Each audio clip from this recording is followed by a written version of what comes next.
Welcome into another episode of the PFF College Football Show. Max Chadwick alongside Dalton Wasserman doing our full grade release show for week 5 of college football. Dalton, it was a chaotic and wild week 5. 3 of the top 5 teams in the country went down this past weekend. Very eventful. We'll get to the biggest games in just a second, but what a week of college football. Electric slate. Honestly, to be honest, this weekend was so electrifying, I barely even slept last night. It was just between the 12 games we previewed. There were several other unranked games that we're not even going to get to or maybe mention for a quick second today that were just absolutely awesome. And yesterday, especially from noon all the way to midnight and beyond, it was just a fantastic Saturday of college football. And even the couple of games we got on Friday. One of the best weekends of college football I've seen. And we've had a lot of good ones, but this was a loaded slate. But when a loaded slate like this lives up to it, just electrifying stuff that we saw from start to finish. Absolutely. I want to remind you guys here on the PFF grade release show, we're going to do just that. Release all the PFF grades from the 11 biggest games of college football this weekend. If you want to see the grades for every single game this weekend, FBS and FCS, they're available right now with a PFF Plus subscription at subscribe.pff.com. And you get PFF Plus 25% off when you use the promo code PFFCFB25. Again, use that promo code because we're in a competition right now with the other shows here at PFF. So use that promo code, get access to the same data and analytics that all 32 NFL teams use, all 136 FBS teams use, almost all the FCS teams use too, and also access to the best fantasy football tools, the best betting tools on the planet, and our 2026 NFL mock draft simulator, the same mock draft simulator that a lot of NFL general managers use when preparing for the NFL draft too. Dalton, you mentioned you got no sleep last night because of an awesome day of college football. I also got no sleep last night. I was just staring at my ceiling after this first game. Number 6 Oregon beating number 3 Penn State 30-24 in double overtime. Let's go over the highest graded players, starting off with the Oregon Ducks. Highest graded player for Oregon, Bear Alexander, with an 86.4 grade in the win. Dylan Thieneman, our guy, with a 78.9 PFF grade, including the game-sealing interception in double overtime. Tatum Tuioti, the edge rusher, 75.6. Amari Washington, the D-tackle, 75. Emmanuel Pregnon, the guard, 71.4. And Dante Moore with a really impressive 77.1 grade in the victory. Let's go to Penn State with their highest grade players in the loss. Deni Dennis Sutton, 79.4. Zion Tracy, 78.6, the corner. Katron Allen, the running back, 78. Zakee Wheatley, the safety, 74.3. Zariah Fisher, the edge rusher, 73.4. And Drew Aller with a 73.8 grade in the loss. Dalton, for you, what told the story in this game? Boy, I mean, I know you hate to say it, but you'd probably say it too. It's same old Penn State. I mean, it's just the passing game holds them back. And to me, despite the result of the game going to double overtime and it was a 50-50 ball game at the very end of it, to me, it's about the process with this Penn State offense. And the first 3 quarters of it, it just was not good enough. This is how you fall behind 17-3. You mentioned it in the preview show. The warning signs were there that even against teams like Nevada and FIU and Villanova, the offense just did not look good enough, especially in the passing game. Drew Aller and the receivers continue to be the biggest question. But the entire offense, really, first 3 quarters of this game, 57.4 PFF offense grade, 3 yards per play for 3 entire quarters of a football game. I don't care who you're playing. I don't care if it's Oregon, Alabama, Georgia, the 85 Bears. I don't care. You can't go 3 quarters of a football game with 3 yards per play, 2 explosive plays in the entire first 3 quarters. Neither of them over. Their longest play in the first 3 quarters was 16 yards. Yep. And their wide receivers, which has been the pain point for multiple years now, in those first 3 quarters, 3 catches for 10 yards. This Penn State passing game, and because to me, once we got by the results and the shock of it and the Thieneman interception and all that, what I immediately started thinking to myself was, can this offense win a national championship? Honestly, as they are right now, the passing game especially through the first 3 quarters of this game and what we've seen the first 3 games against bad teams, no, they can't. And not only, I mean, I have right now with Aller and the receivers, and Aller, obviously the grade comes out okay. He made the big touchdown throw, and then for the most part, the last couple drives kind of stayed out of the way, which also is a discussion, and this is something you brought up to me last night. The best moments of their offense are just when they stay away from Aller in the passing game. Yep. Right? They run the football, and Andy Kotelnicki gets a little bit creative, the screen game, all of that. But which makes that second overtime call so maddening. Right. It's like, not. There's no why time, would you do that? There's no time constraint. Yeah. You're running the ball well. Your offensive line's playing well. The screen game, things like that are working. Oregon was starting to gas out in that first overtime, especially, and he goes with that to try to take the shot, just like Oregon did. I right now with this passing game, what we've seen through 4 games, they got a couple more weeks against UCLA and Northwestern to try to put it back together, and then they get Iowa after that, which is obviously a tough test defensively. Right now, I have no faith that this passing game could go into Ohio State and win. I don't either. Yeah. Then the question becomes, because now you start talking about playoff scenarios. Right after a trip to Columbus, they go home and play Indiana, who's got a spectacular defense. I sit here and come out of this game, especially watching the first 3 quarters of it, going, can they even score in Indiana?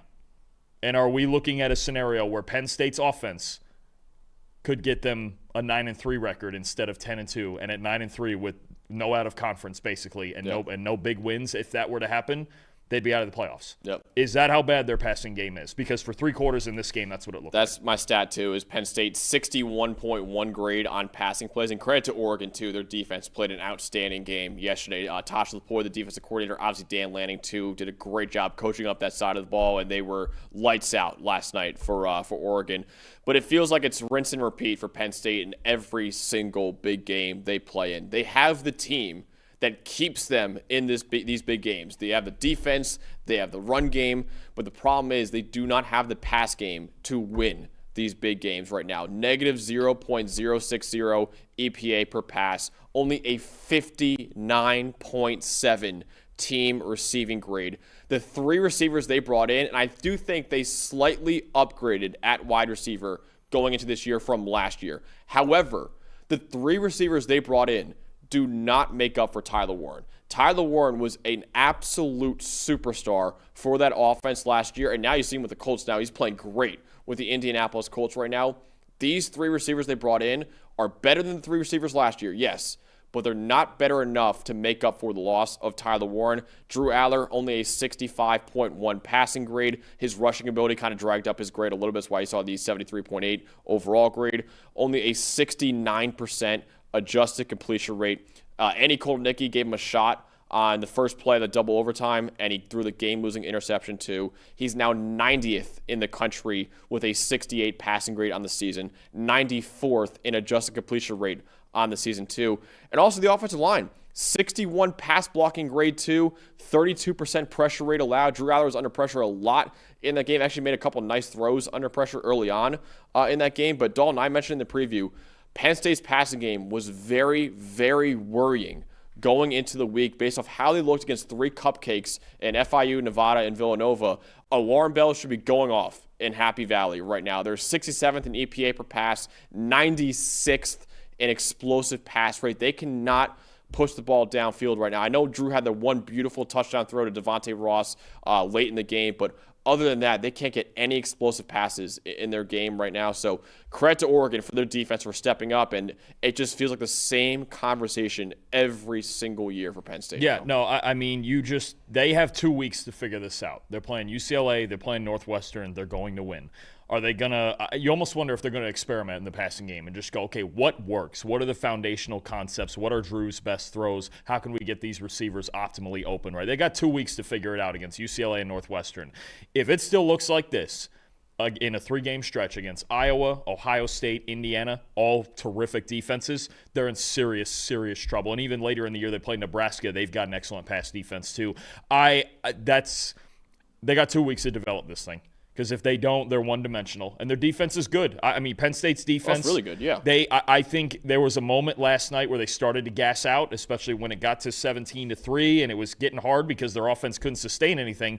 I think Penn State's defense, was it their best night? Maybe not. But still 17 points going into overtime. That's great. Good enough to win. Yes, absolutely. Good enough to win. They have the defense. They have the backs. It took a while. And the problem is now, And we're going to talk about some other teams on the inverse of this, like the opposite of what we've talked about Clemson and things like that this year. The problem is now, and you can see it the first 3 quarters of this game, because they're not going to respect Penn State's passing game. Just load it up. Yep. Just load it up. Just don't let Allen and Singleton pop off for big explosive runs, and you're going to be just fine. And honestly, the first part of that to me, actually, I shouldn't even say load it up. First of all, my most impressive part of this game, Oregon's defensive line for probably 3.5 quarters of this game. Dominant stuff. Bear Alexander, the transfer from USC, their highest graded player. 5 stops and 2 pressures. Yep. Tatum Tuioti, I thought was fantastic. 5 pressures and 2 sacks. Amari Washington, really good in run defense. Mateo Uiagalelei, 5 pressures. This defensive line in Oregon, Dan Lanning just keeps finding them, man. They lost some guys over the last couple of years, some veteran guys, and they just keep rolling them in there, whether it's transfers or young kids stepping up. I mean, their front 4 for that, especially that 3 quarters that I was talking about that Penn State struggled, Oregon's defensive line controlled this game, and it really wasn't until Penn State picked up the tempo in the 4th quarter and really just leaned on their run game. Because to be honest with you, I thought coming into this game, if Penn State was going to win, they were going to have to run it right down Oregon's throat. And they just could not do it really till their last drive of regulation. Yep. Yeah, great job with the Oregon defensive line. And I want to shout out to Dante Moore in this game as my most impressive. Listen, Drew Aller struggled a lot in this game. The newbie thrived. The veteran quarterback struggled while the newbie thrived in Dante Moore. It was his first really massive start in his career, and it came in the whiteout against the number 3 team in the country with an elite defense and an elite defensive coordinator too in Jim Knowles, and Dante Moore delivered a gutsy performance in that win over Penn State. 80.1 passing grade, 29 for 39 for 248 yards, 3 touchdowns, no picks, 3 big-time throws, 1 turnover-worthy play, an 85% adjusted completion rate too. And with the game on the line, offensive coordinator Will Stein put the ball in Dante Moore's hands as a passer and as a runner, which is a stark difference from what you saw from Andy Kotelnicki kind of getting the ball out of Drew Aller's hands with the game on the line late in that game too.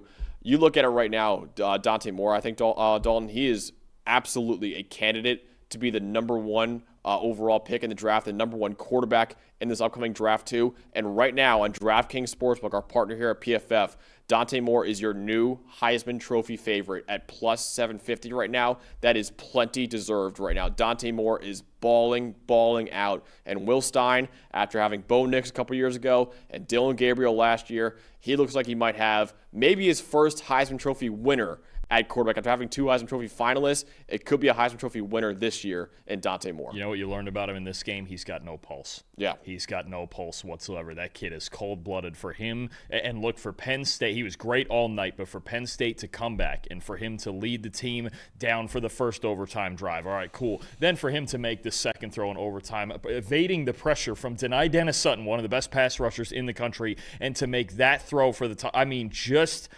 no pulse whatsoever. And all of a sudden you feel like with the way he's played the first 4 games, okay, they were better than those teams. With the way he played in this game, they got a bye week, as does their opponent here. 2 weeks from now, they get Indiana at home. I got to be honest, if they get by that game, they're looking like they're going to go 12-0 again. Yep. And they're going to be in the Big Ten title game again. The way Dante Moore is playing, he is unbelievable. One of the best quarterbacks in the country. Great job on Dan Lanning's part to get him to come in there last year and sit behind Dylan Gabriel and learn as a young kid. Yes, he struggled as a true freshman at UCLA, but he was a true freshman at UCLA with not a whole lot of offensive supporting cast there. That was a good defensive team, but not very good on offense. What Oregon has done with these quarterbacks, and especially, I think Dante may be the most impressive of the 3 that they've had now between Nix. Dylan Gabriel had been in college football forever. He was a veteran. Bo Nix had already had, 2 full years starting at Auburn, was it? Yeah. I mean, maybe 3, actually. Yeah. You know, and they did change kind of his playing style as they went on.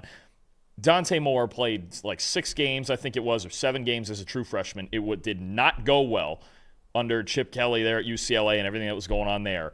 They sit him for a year, and this is what he comes out on the other side looking like. Just an unbelievable plan of development for Dan Lanning and those guys for their quarterback. And like you mentioned, they could very well have a 3rd straight Heisman finalist at quarterback and possibly a winner. If he goes out and he wins this Indiana game and then he's racking up numbers the second half of the season, yeah, I see why he's the favorite right now. I get it. Unbelievable stuff. Before we move on, are you ready to declare him QB1 just yet, as of right now. Obviously, it could change. Well, for the draft, I would say right now he would be my QB1. I don't even look. People are declaring a new QB1 every week. Well, we're gonna have to. We're doing a mock draft this week, so we're gonna have to make a decision here. Well, you're gonna have to give me till Friday because it is just that we get a new QB1. Week 1 it was Nussmeier. Week 2 it was Carson Beck. Week 3 it was Sellers. Last week it was Mendoza. I mean, it's a wide open race.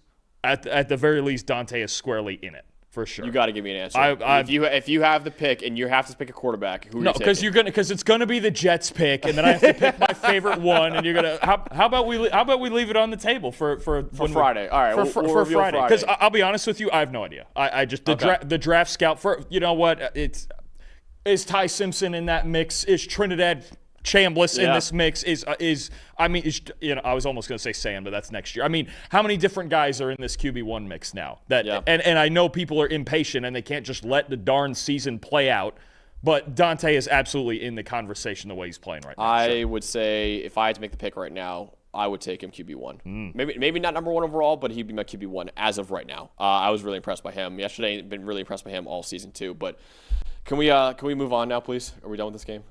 You're the host. I'm done. Whatever you want. I'm done talking about this game. I'm done. As a lifelong Penn. You're not quite done. We're going to get back to it one more time. But are we? Sure. We got something else to talk about it. Okay. All right. Absolutely. All right. Well, next game we're talking about is number 17 Alabama taking down number 5 Georgia 24-21. Kirby Smart once again loses to the Crimson Tide. Let's go over the highest graded player, starting off with the Crimson Tide. Their highest graded player, of course, is Caden Proctor, 80.6. We'll talk about him later on because he was Put a awesome. W and an R next to that. I don't need an OT. OT/wide receiver, Caden Proctor. There we go. Deontay Lawson, 77.8, the linebacker. Wilkin Formby, the other tackle, 72.5.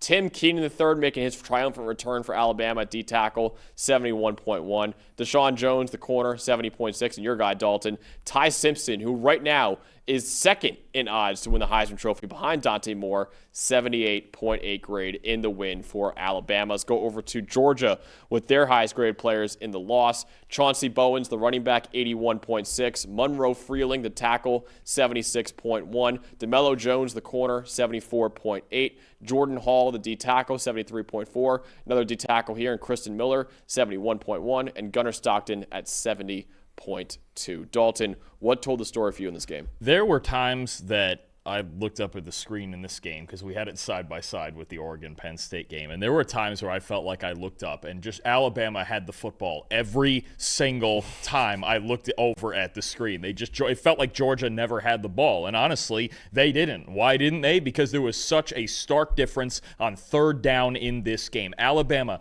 13 for 19 on third down. 13 of 19. Georgia, 2 for 8. Georgia did not complete a pass on third down. I mean, offensive grade, 75.9, Alabama. 38.9 for Georgia, PFF grade on offense. Total yards, okay, those 19 plays. Alabama, 141 yards.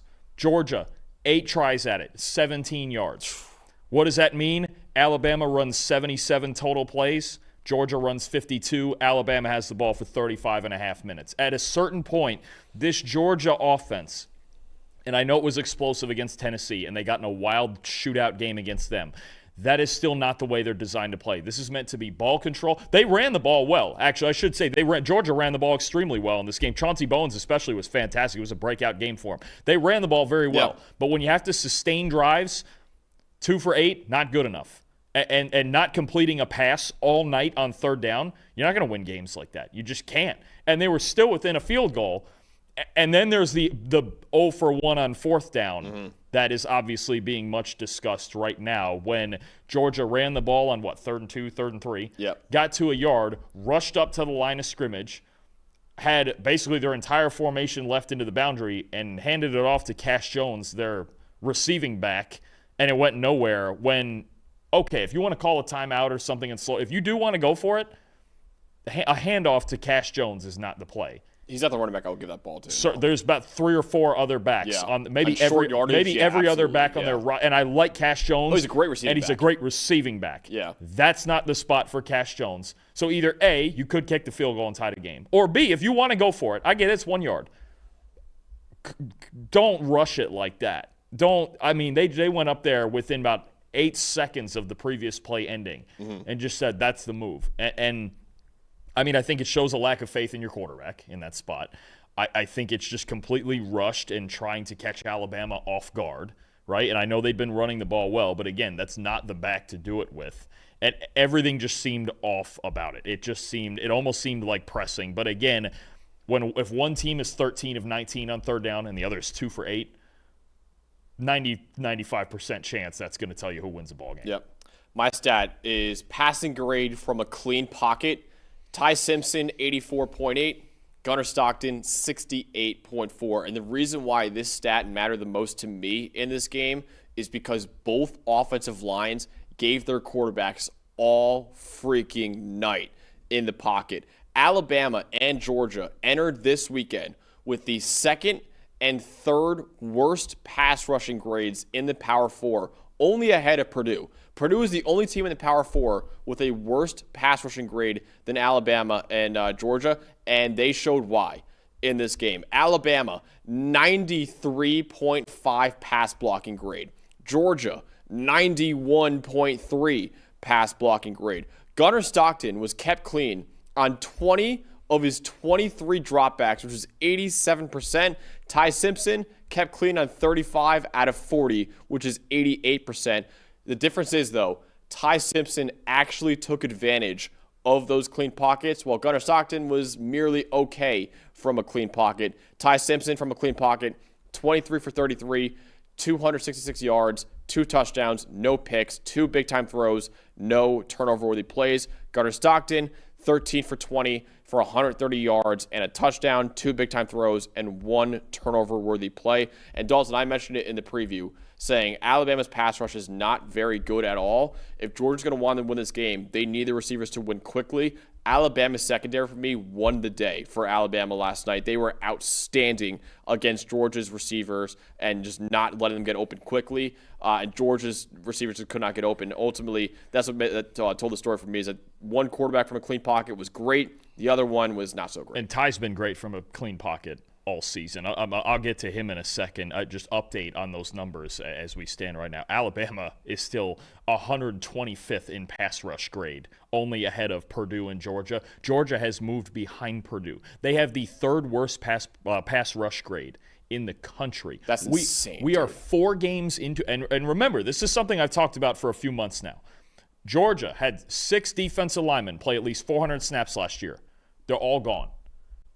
They have a bunch. They have Kristen Miller is a great run stopper at the nose, and they have a bunch of young kids on the defensive line. We are 4 games into the season. They do not have a defensive lineman with a sack. They don't have a single sack from a defensive lineman. They have 4 sacks this year. They're all from linebackers. Georgia is right now, the way it stands, incapable of rushing the passer. Yeah. They have nothing. Kirby's going to have to start blitzing or something, because if you leave like later in the year, Ole Miss, anybody, I don't care. Ole Miss, Florida, Texas, even Georgia Tech. You leave anybody with 90% clean pockets, they can hurt you. Absolutely. And Alabama, I'll be honest with you, it's going to be something probably we talk about this week with them playing Vanderbilt and Diego Pavia coming to town. You need to find a way to pressure quarterbacks, because if Georgia's pass rush is going to be this bad all year, they're going to be in a lot of close ball games like they've been in, because they couldn't get to Joey Aguilar enough. They didn't get to Ty Simpson at all. Again, that astounds me. They do not have a sack from a defensive lineman in their first 4 games. That's ridiculous. It is crazy. That's awful. It is crazy. Get to your most impressive guy right here, guy you love, Dalton, in Ty Simpson. You know, people have been asking me, even when I go on radio shows, and people in Tuscaloosa will ask me, they'll go, look, Alabama, they lost to Florida State. They got romped physically. What's the ray of hope here? What can we latch onto to hope that this is still a playoff team? And my answer, Ty Simpson. Because even in that Florida State game, he was maybe the 6th or 7th reason they lost that game, and he's just looked fantastic ever since then. 24, 38, 276, 2 touchdowns, 2 big-time throws. The stat line would probably look a lot better if Ryan Williams had caught that deep post. Oh, true, yeah. To that point, Ty Simpson over the middle of the field, my money. goodness, Nails, he is money. How about this? Over the middle third of the field, that middle 18 yards in this game, how about a 94.4 passing grade? 15 of 17, and one of those 2 incompletions was the Ryan Williams drop. Ty Simpson is on fire. He was spectacular against Wisconsin. I thought you could argue he was the best QB in college football on that Saturday. He was fantastic in this game. And again, with the lack of pass rush from Georgia, and you mentioned the clean pocket stuff, he was so comfortable against Kirby Smart in Georgia, at Georgia. Beyond comfortable. Ty Simpson, I'll say it right now, through 4 games this year, you can have whatever track record you want. Ty Simpson's one of the best quarterbacks in the country and is still the biggest reason to me that Alabama can make the playoff. What helps when you have a superstar at wide receiver, not Ryan Williams, Caden Proctor. My most impressive is Caden Proctor in this ballgame. Highest graded player for Alabama at 80.8, 80.9 pass blocking grade, no pressures allowed on 42 snaps. 69.7 run blocking grade, 2 is the highest for Alabama on offensive line, too. But the play of the night came on a backwards pass. It didn't count as a catch. It counted as a rush attempt for Caden Proctor, unfortunately. Okay. Still a great play. That's fine. Still a great play. He ran 11 yards on this play, 9 yards coming after contact. We were 2 yards away from Caden Proctor scoring a touchdown last night. He picked up a first down and bowled over a defender on that play, too. Dalton, in his career now, he has a 100% first down rate and a 100% forced missed tackle rate in his career. Now, of course, he has 1 attempt in his career, too. But still, that shows DeBoer, hey, give him the ball more. See what happens. I mean, you want an athlete, 6'8" and 370? Get my man the rock more. I mean, you want an athlete. If he would have scored, I would have side-by-sided that with the Vince Young touchdown against USC. Yeah. That honestly, that single play was the best thing I've seen this season. That was the greatest thing I've ever seen. A great friend of the show, Josh Pate, was on the sideline for that game. He got a beautiful angle of that. Go check out Josh Pate's Twitter account if you want to see. He got an unreal angle of that Caden Proctor rumble. I mean, you talk about using your best athletes. And you've talked about it many times that Caden Proctor's a freak athlete for being 6'8" and 370. That single play was the best thing I've seen so far this season. There is a picture. I don't know what photographer got. I wish I could shout them out, but there's an unreal picture of Proctor running the football too. Oh no, it looked natural. There's a great picture on Twitter too. I'm sure you guys can find it if you look it up. But that's a picture I'm going to hang up in my man cave. And I'll tell you what too, there were multiple times in this game where they went with an unbalanced line. They were moving him around a little bit. You better be aware of where he's at. Yeah. Because if they're unbalanced and he's lined up as a tight end, oh boy, you better be. We saw a couple of years ago, Tavondre Sweat catch a touchdown for Texas. There might be a similar vibe here one of these weeks. Yeah. I know we're kind of joking around right now with that play. Obviously, it was a great play by Proctor, but he was great as a pass blocker and run blocker in this game, too. In all seriousness, he has all the physical tools that you'd want in a potential top 10 pick at left tackle. He just hasn't really put it all together yet, but these kind of games right here, these are the games the scouts are going to look at and say, okay, this is why we're going to take this guy in the first round of the 2026 NFL draft. And I think still could be a top 10, top 15 pick in the draft, too, if it all goes right for him this year. Oh, yeah. All the tools are there. I mean, and you know from now until the end of April, that clip's getting played. Endlessly. Every time Caden Proctor, that might be the first clip that comes up before any blocking stuff. Is that clip? I mean this when I say it. That's the best thing I've seen so far this season. That one play. I feel like we levitated last night when we were watching. They're like, wait, Caden Proctor's lined up out wide. Wait, they're throwing the ball to him. Wait, he's rumbling. He's going. And he just missed. 2 yards away. I just wish he would have scored, but it just absolutely rocked. It was so awesome. It rocked. Remember the Patriots kickoff? Who ran it back? Dan Connolly. Yeah, we got 2 yards away, too, right, from that kickoff. There's your trivia of the day. There we go. It kind of felt like that a little bit. It wasn't as long of a play, but it felt awesome. I love that. I love big men rumbling the ball like that. But great win for Alabama, 24-21 over Georgia, and all of a sudden Alabama right back to being a national title contender like Dalton had them being in his preseason prediction. Next up, another huge SEC game. Number 13 Ole Miss beating number 4 LSU 24-19. Let's go over the highest graded players, starting off with the Ole Miss Rebels. Their highest graded player was offensive tackle. Actually, Trinidad Chambliss, 82.7, their quarterback. Next highest graded is Jaden Williams, offensive tackle at 79.8. Safety Sage Ryan, 78.6. Cornerback Ricky Fletcher, 76.6. Patrick Kutas, the guard, 74.7. Suntaran Perkins, the edge rusher, 72.3. Let's go over to LSU with their highest grade players in the loss. You got A.J. Halsey, 85.3, P.J. Woodland, 79.5, Barryon Brown, 72.1, Whit Week 70.7, Nick Anderson 70.2, and Garrett Nussmeier 60.6. I love that the producers put Lane Kiffin and Whit Weeks as the two pictures for the graphics. That's why they get paid the big bucks there. Come on now. I love that. Did the over actually hit? Do we know if the over hit? Ooh, probably not. It was I don't think 43 points. I doubt it was that low. I think it had to be higher than 43. That's right. Hey, listen, Lane feels good about the win either way. Well, yeah. he's on a real heater right now too on social media. Oh, he loves it. Yeah, Lane Kiffin is basking in the glory right now. He's the best troll that we have in college football. Absolutely. Love that. Other than us, of course. Yeah, of course. Yeah. What was your stats whole story in this game? Okay. I'm going to say something that's going to scare a lot of people in Baton Rouge because we've seen this now for 4 games now. LSU's offense has all of the same problems as Clemson's. That's where we are at with. Is it like the anti-Penn State where it's like the other way around? Yes. Yeah. Their offense right now can't function because they're completely incapable of running the football. Here, you want to here's first thing, offensive line. This is the offensive line PFF grade. Clemson, just for comparison's sake, because this is what I talked about with Clemson, is that their whole offense can't function because they can't run the football. Clemson's offensive line, 108th in the country in PFF grade. LSU's offensive line, 4 new starters, right? 114th. 21 carries in this game for 65 yards. One explosive run, which was a 10-yard run on 3rd and 20 by Caleb Jackson. Explosive is 10 yards or more, explosive, right? So you got explosive barely run explosive is a 10-yard run. They had one 10-yard run on 3rd and 20. 61.3 rushing grade, 59.4 run blocking grade for the season. Because they can't run the football, now they have to choose not to. They're 109th in run rate.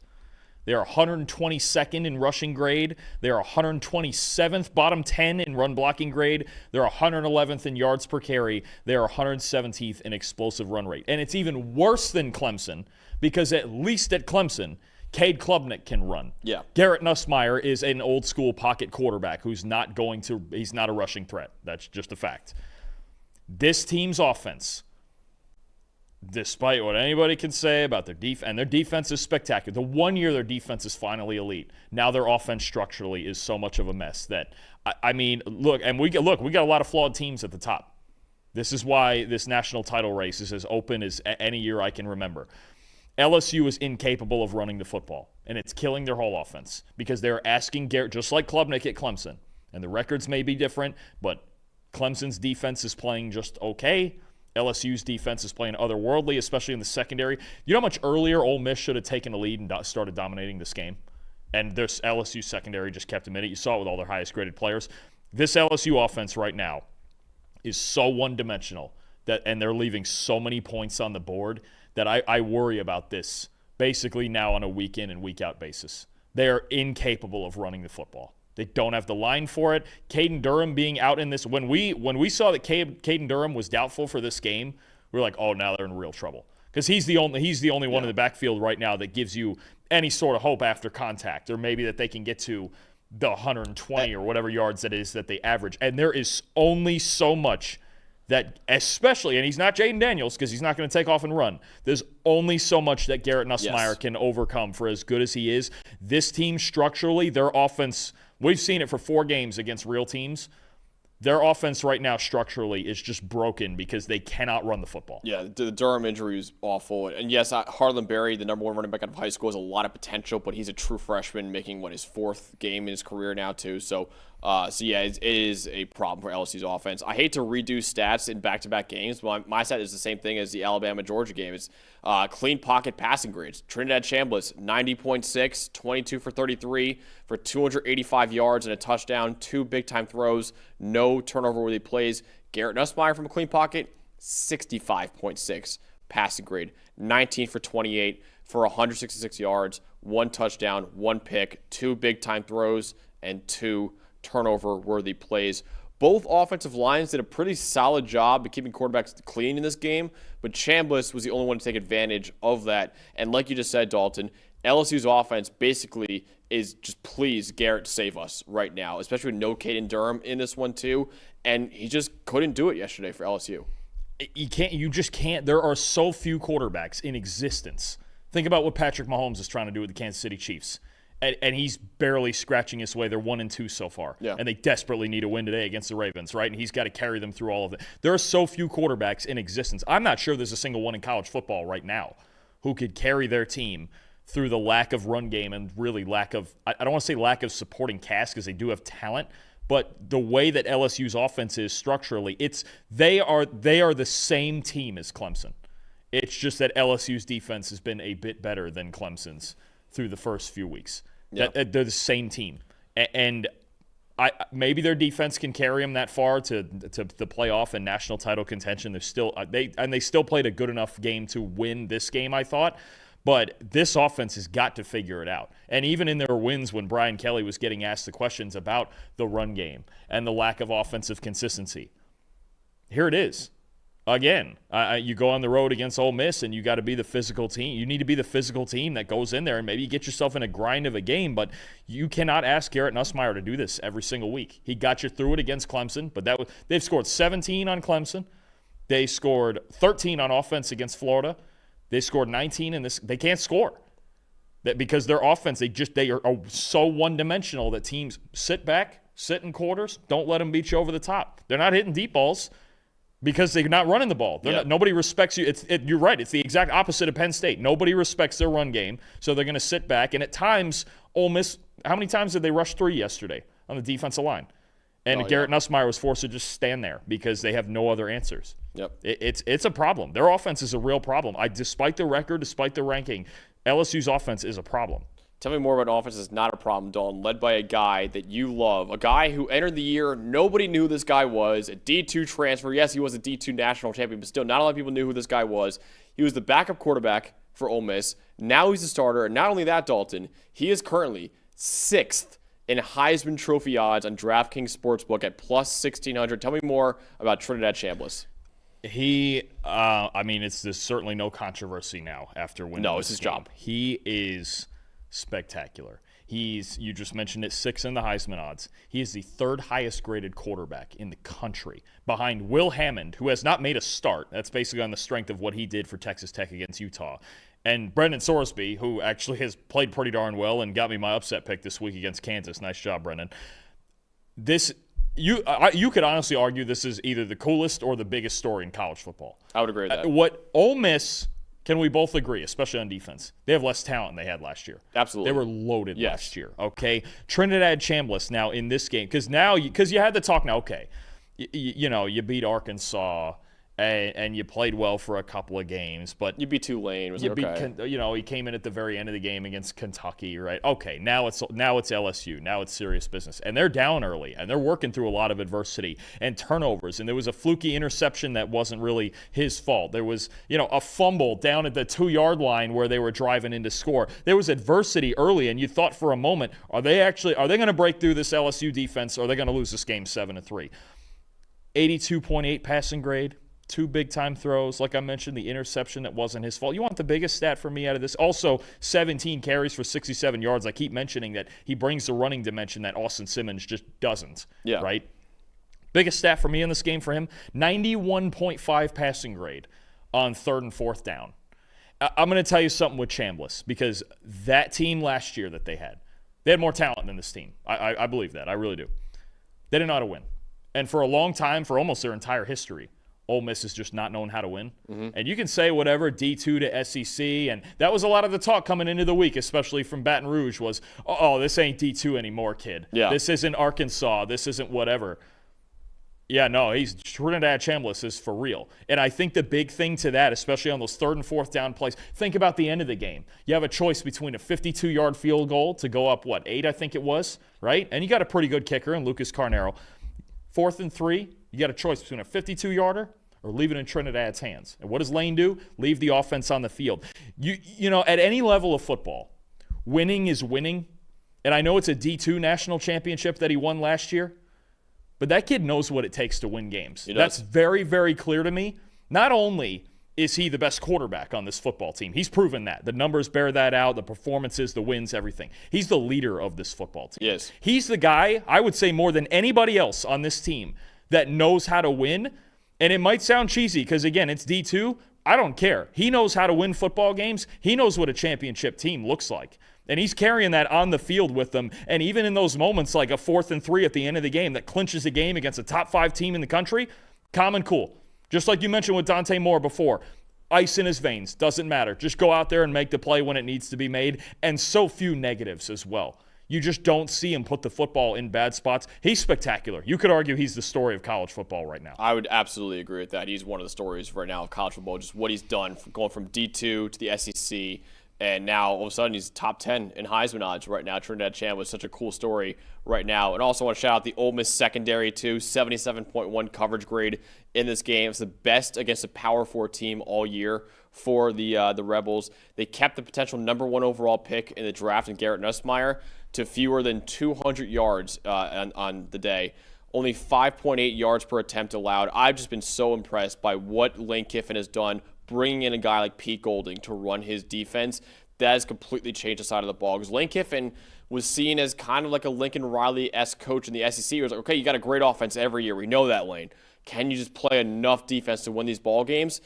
Even when you score 24 points against LSU, you can win a ball game because your defense only lets up 19 to a guy who could go number 1 overall in the draft, in Garrett Nussmeier, too. That never happened in years past, besides last year, obviously, at Ole Miss, too.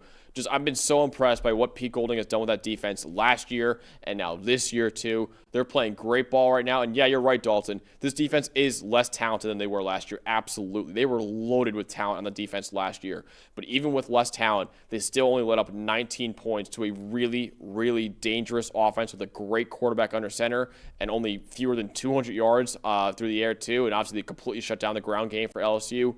What a performance by Ole Miss, and what a performance by the secondary for Ole Miss. You could see them, their defense, last thing on this game. You could see them feel, even when it was 7-3, right, and they were down for a bit, you could see the defense feel when they had LSU on the ropes. Yep. They were like, they're confident now. They are confident. 2 years ago, they were not confident. No. You could tell. Last year, they were super talented, and for the most part confident. There was a couple of blips in there, including in this LSU game at Death Valley.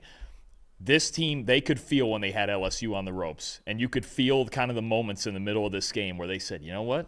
We don't think this team can score very much on us. Mm-hmm. We think we can make stops and get us back in this game and give our offense a chance. They're playing great complementary football right now. Chambliss is playing great football. He's your quarterback, no question. Get a bye week. Get a game against Washington State at home, I believe. Should be 6-0 after that one. And then they get Georgia as well. And boy, oh boy, what a story we have. Trinidad Chambliss in a few weeks against the Georgia Bulldogs. This is going to get a lot of fun in Oxford. I cannot wait for that. All right, next game that we got. Actually, a game, Dalton, that we did not preview. We previewed 12 games. We didn't preview this one. And a couple of you actually said in the comments section, why are you not previewing this game? We just couldn't get around to it. You guys were absolutely right. Hand up, we should have previewed this game. Virginia beating number 8 Florida State 46-38 in double overtime on Friday night. It was an incredible Friday night game that we had. Let's go over the highest graded player, starting off with the Virginia Cavaliers. Their highest graded player was safety Devin Neal, 79 grade. Tight end Sage Ennis, 74.1. Jameer Carter, 72.2. Jason Privard, the corner, 71.5. Fisher K-Mac, the edge rusher, 69.8. And Chandler Morris, the 72 grade in the win. Florida State's highest graded players in the loss, Deuce Robinson, who had the drop late in that overtime against Ole Miss, had an 84 grade, though still a good game for him overall. Shaheem Brown, 80.1, the safety. Edge rusher Deontay McCray, 78.7. Randy Pittman Jr., the tight end, 74.5. Another tight end here in Markston Douglas, 72.1. And Tommy Castellanos with an 86.5 grade in the loss for Florida State. Dalton, a wild game on Friday night. What told the story in this game? Real quick on the short side there, I just want to point out Randy Pittman with the trifecta. Passing touchdown, rushing touchdown, receiving touchdown. True. Just got to Good throw call. that in. You don't see that too often. But, no, I think for me, Florida State just did a lot of things that a favorite can't do when it comes to trying to avoid an upset. I'll go down the list here in a minute. But this Gus Malzahn offense that's designed to run the football heavy and get into the play-action game and the trick plays and then throw the ball over your heads. They are designed to play with a lead. And one thing that struck me when I was looking through and looking at drive charts and things like that, Florida State did not run a single offensive play with a lead in this game. Not one. The Alabama game, they got the lead after the second drive. Never relented. Their next 2 games against lower opponents, they got the lead on their first. They went up 7-0 on their first drive. The rest of the game, they played with a lead. They did not run a single snap with a lead. This is a harder offense to run for Gus Malzahn if you are not out ahead and fully in the run game. You think about Florida State, the 2 early turnovers that put Virginia up 14-0. That puts you behind the 8 ball, makes you throw away a little bit of the game plan. You had a missed field goal to start the second half. Turnover on downs at Virginia's 22 late in the game. The Deuce Robinson bobble and eventual incompletion on the review on a perfect throw from Tommy Castellanos. You have to bring that in.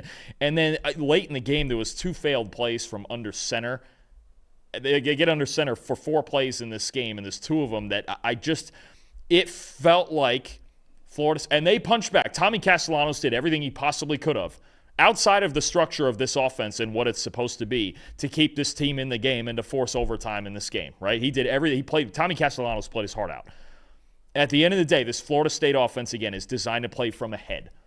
Early mistakes led to playing from behind, caught up, make some more mistakes. You drag this out against a team that you're obviously only a 7-point favorite, and we kind of question, okay, what's the deal with Florida State only being a 7-point favorite against Virginia? Well, Virginia was game. They were ready to go, and I'll say this for the Cavaliers, their offense is really good. Yeah. They can score. Chandler Morris at quarterback, this is a whole different offense than they had last year. They can score, and Florida State found themselves behind early and making mistakes all night. That was really the theme of the night. That's how you let a team upset you on the road. My stat just speaks to how wild this game was on Friday night. We had 4 total punts, 4 combined punts from both Florida State and Virginia in this game. 3 punts to start the game, 3 straight punts, and then only 1 the whole entire rest of the game. Both offenses turned the ball over 3 times, and outside of those 3 turnovers for each offense, they scored on almost every other drive. FSU scored on 5 of their 7 red zone trips. Virginia scored on all 5 of their red zone trips. 956 total yards of offense in this game, too. Both offenses had over 200 yards passing and 200 yards rushing, too. Both averaged over 5 yards per play, and both averaged at least 2.5 points per drive in this game, too. Just an incredibly exciting game all around. Like I said, 3 punts to start the game and only 1 punt the entire rest of the game, too. Just turnovers. You got all these scoring drives from all these teams, too. Just an incredibly exciting game, and credit to Virginia for just battling back. Every time it looked like Florida State's, okay, they're going to come back and take the lead and take over this game now. Virginia battled back every single time and had an answer for Florida State every single time, and they got a massive victory because of it. No, I agree. And I think for Virginia, it's not really one individual performance. Chandler Morris is great. 3 rushing touchdowns is big time. He's obviously the gunslinger, and sometimes there's going to be there's a couple bad interceptions mixed in there too, hence the 72 grade. But I think the big thing for me as a team for Virginia, they won the moments. Yep. They won the big moments. They did. 7 of 13 on third down. 3 for 3 on fourth down. How about 5 red zone trips and 5 touchdowns? Yep. That'll do it. When you finish drives, when you're trying to pull an upset over a top 10 team like this, you got to make 7s and not 3s and 0s down there in the red zone. 5 for 5 in the red zone was huge for them. Virginia, just a spectacular team effort to pull this off. I really believe that. I don't think one individual player stood out above anybody else here. This was just a fantastic team win for Tony Elliott and the Cavaliers. Absolutely. I want to shout out Tony Elliott, too, because this is a guy who entered the year at Virginia on the hot seat. He had an 11-23 record in his 3 years at Virginia. He never brought Virginia to a bowl game. Now they're 4-1, and at least in the PFF top 25, they'll be in the top 25. If they are ranked in the AP poll, it'll be the first time in 6 years that Virginia is ranked in the top 25. They now, in their history, Dalton, have 6 wins over top 10 teams in the AP poll. 3 of those 6 wins are over Florida State now. Yeah, that's called kryptonite right there. 3 of those 6. Boy. It is tough for Florida State right now, but Scott Stadium was rocking on Friday night, and this is right now the defining victory of Tony Elliott's career, and it may have saved his job too. And they got a big game next week against Louisville, but as of right now, they're 4-1. It looks like for the first time in his career at Virginia, they're going to go to a bowl game. Well, and here's the thing, not just bowl game. Here's the thing, too. Their loss to NC State, I didn't know this till after the game. Their loss to NC State was considered an out-of-conference game because NC State had a previous contractual agreement that they canceled because the ACC wants their teams playing 10 Power 4 games. They couldn't find anyone else out of conference, so they played Virginia as an out-of-conference game. So Virginia is 2-0 in conference, and if they do find a way to go to Louisville and win, you look at the rest of their ACC schedule, all of a sudden we're talking about Virginia this season a lot more than we thought they would. At this time of year with a 12-team playoff and the way things run, everybody can dream. And obviously the NC State loss isn't great for any at-large chances, but it doesn't count as a conference loss. So they're 2-0 in conference, and what a ball game we're going to get with them against Louisville next week. Absolutely. I can't wait for that as well. Got some people in the chat saying they should not be ranked in the top 25 just yet. I would rank them. I would get him in the back end there. Sure. Yeah, I got him in the back end. I'd get him somewhere in the 20s. Yeah. I don't have any issue with that. Yeah, we'll get to that top 25 later on in the show, but if Florida State's going to stay ranked with the same record, I mean, I put Virginia right above them. So there you go. See that? See? There we go. They don't all do it like you do, Max. I know. It's not always perfect like mine, unfortunately. Let's get to the next game that we got. The other ranked game that we had this weekend. Very fun noon game. Number 23 Illinois outlasting number 21 USC 34-32. Let's go over to the highest grade players. Starting off with the Illinois Fighting Illini. Their highest grade player was wide receiver Hank Beatty, 81.8. Colin Dixon, wide receiver, 77.9. J.C. Davis, a tackle, 75.1. Desmond Stevens, the second, 68.4. Eric Gentry, the linebacker, 66.8. And then Luke Altmaier, 84.8, the quarterback for Illinois. Let's go over to USC with their highest grade players in the loss. Mekhi Lemon, 91.3. Walker Lyons, 75.5. Jaden Richardson, 71.7. Jacoby Lane, 70.4. Lake McCree, the tight end, 69.2. And Jaden Mayava, 83.6. That's a Lincoln Riley top 5 right there is what that is. It is. I got my quarterback and 5 pass catchers. That is a Lincoln Riley top 5. By the way, we had a typo on that graphic. I'll fix this real quick and get the next highest grade player. Eric Gentry plays for USC. So we'll get the last highest grade player for Illinois in a second. But Dalton, for you. Did I put it in the wrong spot? That's probably on me. That's fine. I'll get the next player out in a second. Sure. What told the story for you in this game? So I think, look, we got a shootout, and we thought there was a chance there could be a shootout with the way, all of Illinois' man coverage and not having Xavier Scott, and USC's defense still kind of struggling. 19, this is my stat, 19 combined explosive pass plays we just saw a high-flying shootout, especially in the second half of the game when USC got to speed up their offense here. And USC 11 explosive passes, Illinois with 8. Two different ways of going about it, though. Luke Altmaier with just 1 deep completion on the day. Illinois racked up 223 yards after the catch. USC really struggling in the open field to limit yards after catch and make tackles. And then Jaden Mayava, look, he made as many great throws as he possibly could. 5 deep completions.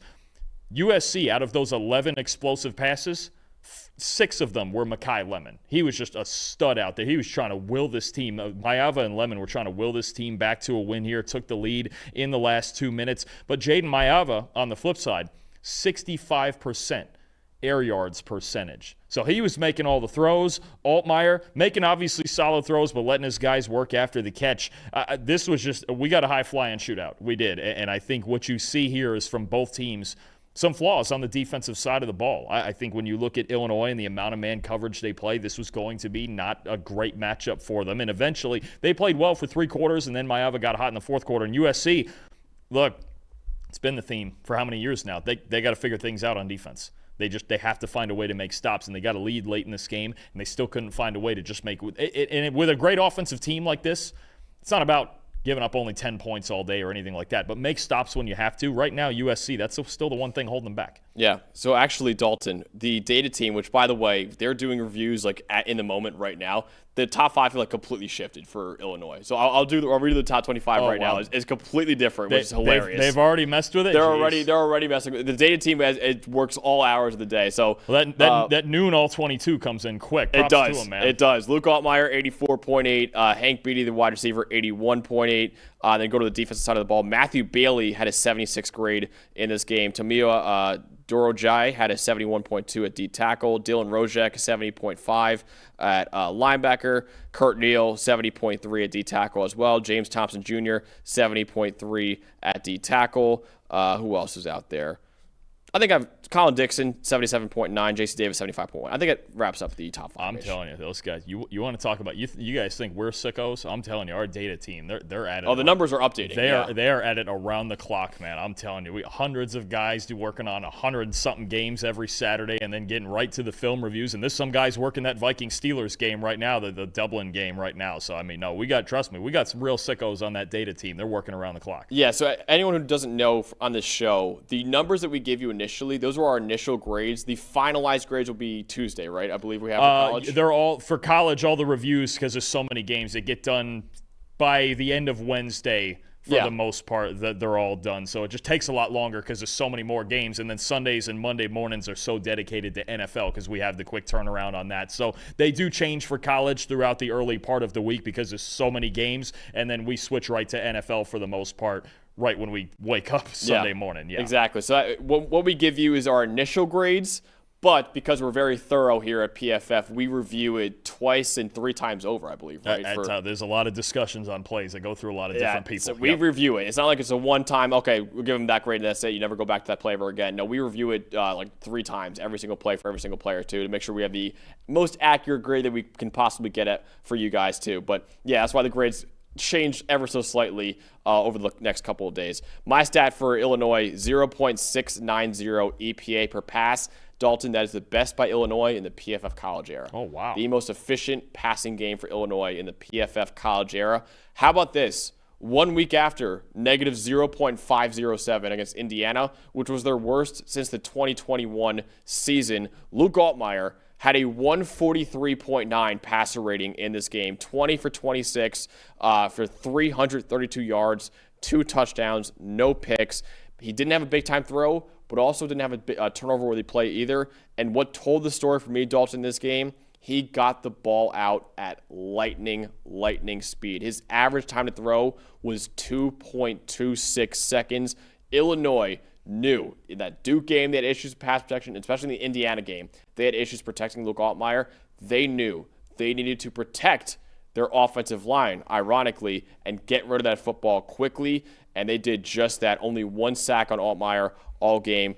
Luke Altmaier, 332 yards passing, 223 came after the catch for Illinois in this one. It wasn't the flashiest performance from Luke Altmaier, but it didn't need to be. He did his job exactly what was required of him in this game to take advantage of USC's defense.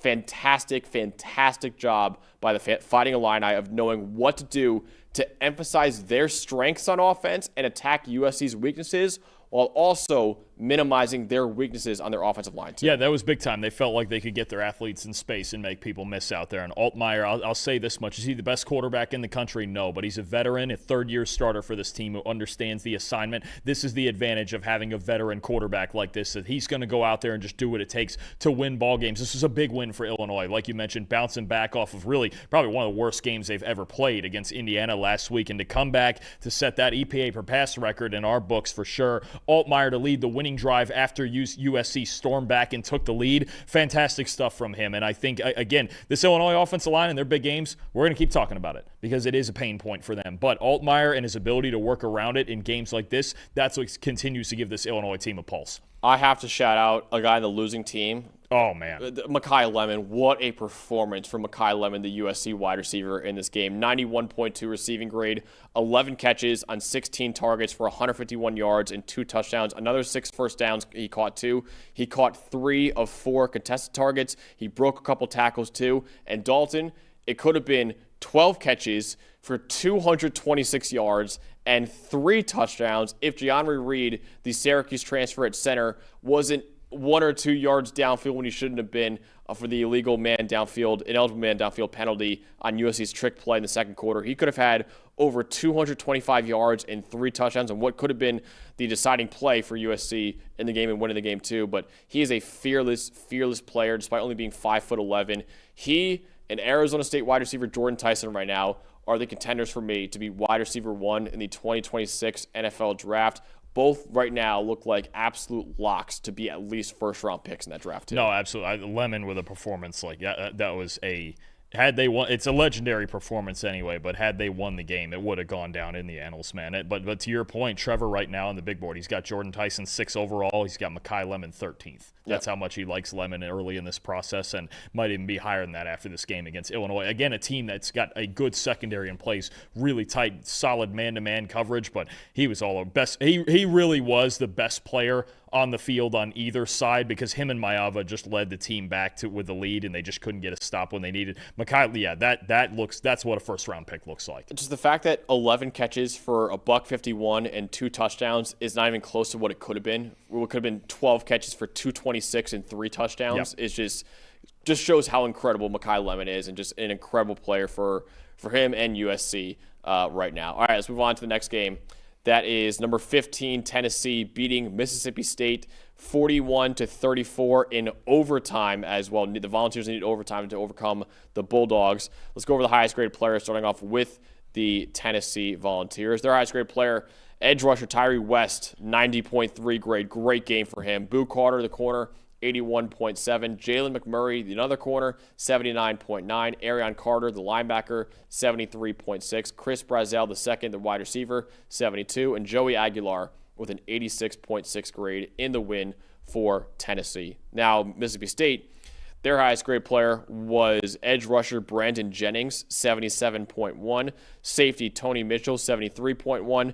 Linebacker Tyler Lockhart, 72.4. D-tackle DJ Reed, 71.9. Jeray Bledsoe, another D-tackle, is 70.5. And Blake Shapen, the quarterback, 65.5. Dalton, what told the story for you in this game? I'll tell you what, we saw a lot of great football games this weekend, obviously. I don't know if there was one, maybe the Florida State game. I don't know if there was another game with more just wild momentum swings. Like, even if you go into one of the websites and look at, like, win probability chart as it's going, and it's all over the place, man. I think the big thing for me is that's what you get in a game with 5 combined turnovers. Just ridiculous stuff. You had a muff punt early from Tennessee that led to a Mississippi State touchdown. You had the Colton Hood pick 6 for Tennessee. You had 2 more Joey Aguilar interceptions, neither of them his fault, on balls that were tipped up in the air and Mississippi State caught. You had the Tyree West strip sack that Josh Josephs returned for a touchdown, and then you get all the way into overtime and Tennessee scores, and then you've got the ball that's almost caught from Mississippi State and bobbled. It was just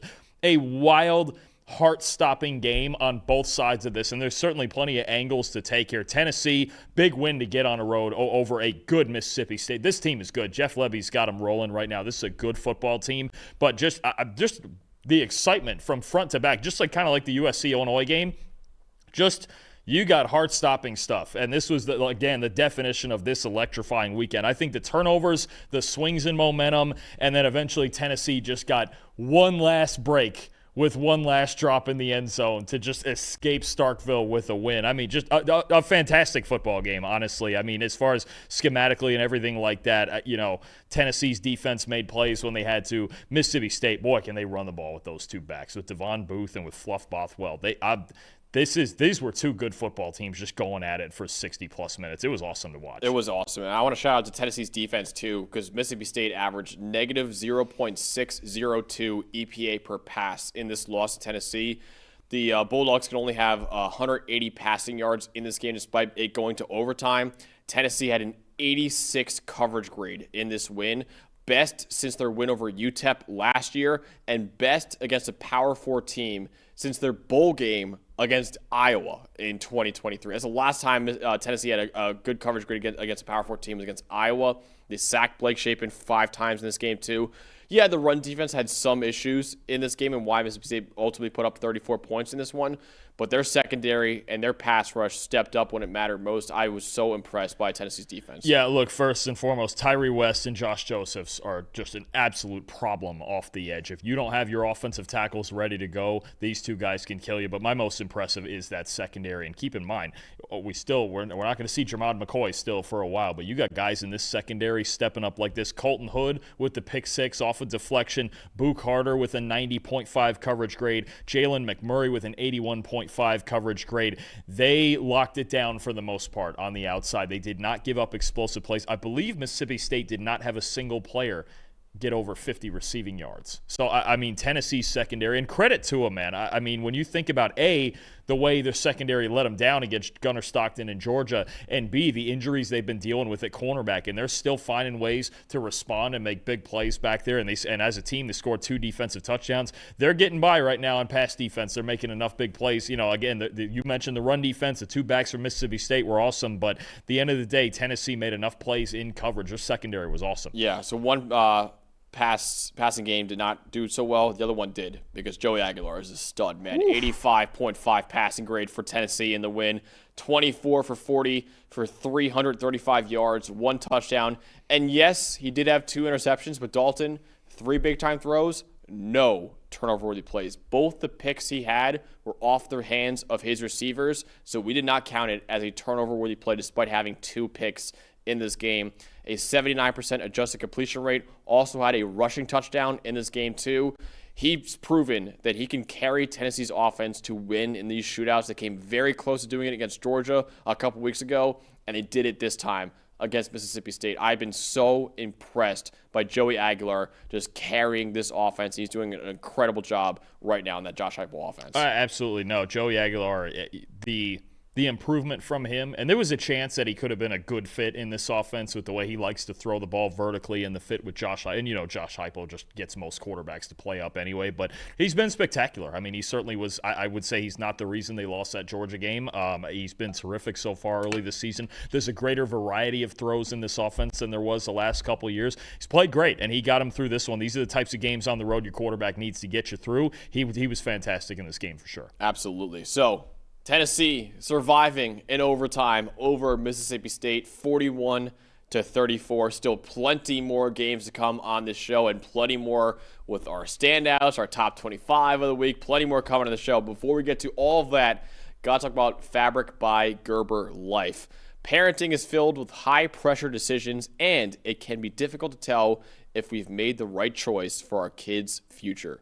But here's a simple decision you can make today that could have a meaningful impact on your kid's future. And that's opening a UGMA Kids Investment Account with Fabric to start their investment journey early and give them a financial head start. Fabric by Gerber Life was designed by parents for parents to make it easy to plan for and manage your family's financial path. With a kids investment account from Fabric, you can start investing in your child's future today. While your kids can't invest when they're minors, a UGMA Kids Investment Account allows you to invest on their behalf now and gives their investments more time to grow.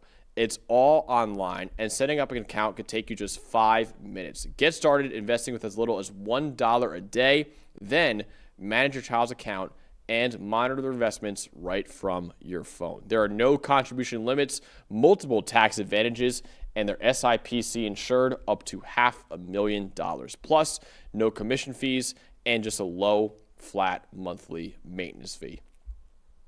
Join the thousands of parents who trust Fabric to help protect their family. Start investing in your child today at meetfabric.com/PFFcollege.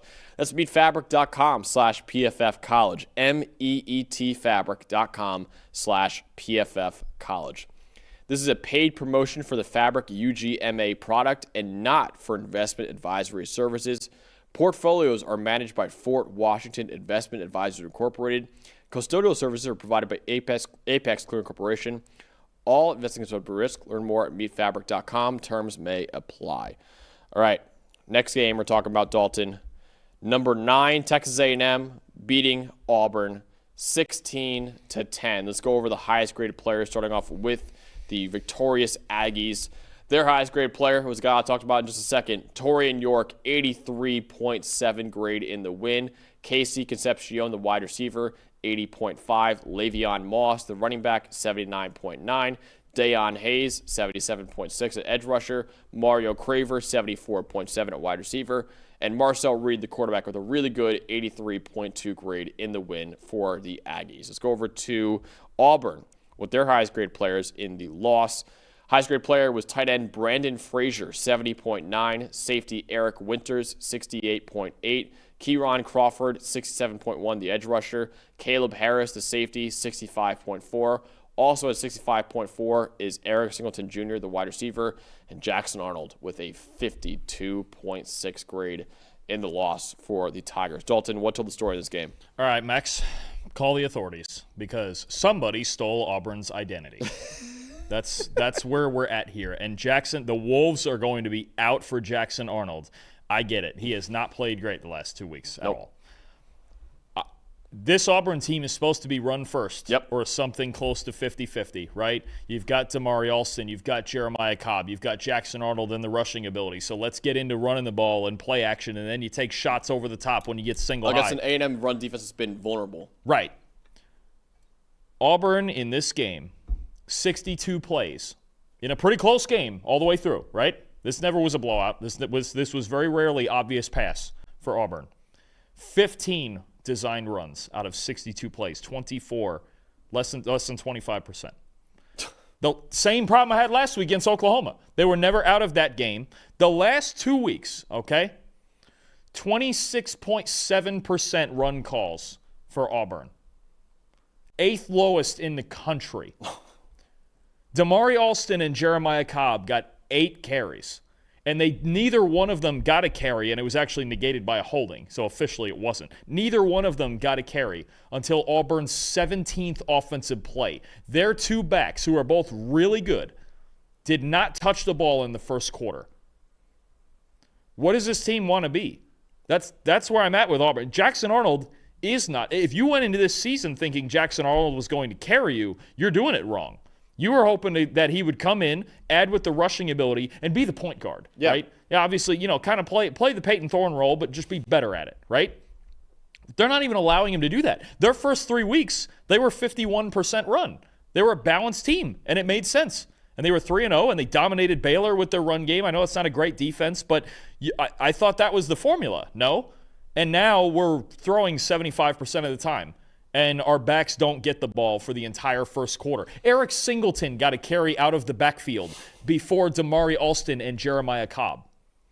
And you wonder why Auburn scored 10 points and their one touchdown was a 2-yard drive off an interception. I don't get it. I don't get what the Auburn Tigers' identity is now. Because going into the year, the plan seemed clear. Yes, you have the great receivers. You do. But this is supposed to be a balanced offense. And now they're asking Jackson Arnold to carry them through the SEC against Brent Venables, against Mike Elko. We got Kirby Smart in 2 weeks. We got Missouri after that. That's not how this works. And now you've lost 2 low-scoring games that you were never out of because you're choosing not to run the football. I don't get it. Now they're going to run 26% of the time, and they're just, the receivers have to carry us. Yep. Absolutely not. This is a run and stop the run football team first and foremost. Yep. And then you ask Arnold to play complementary football.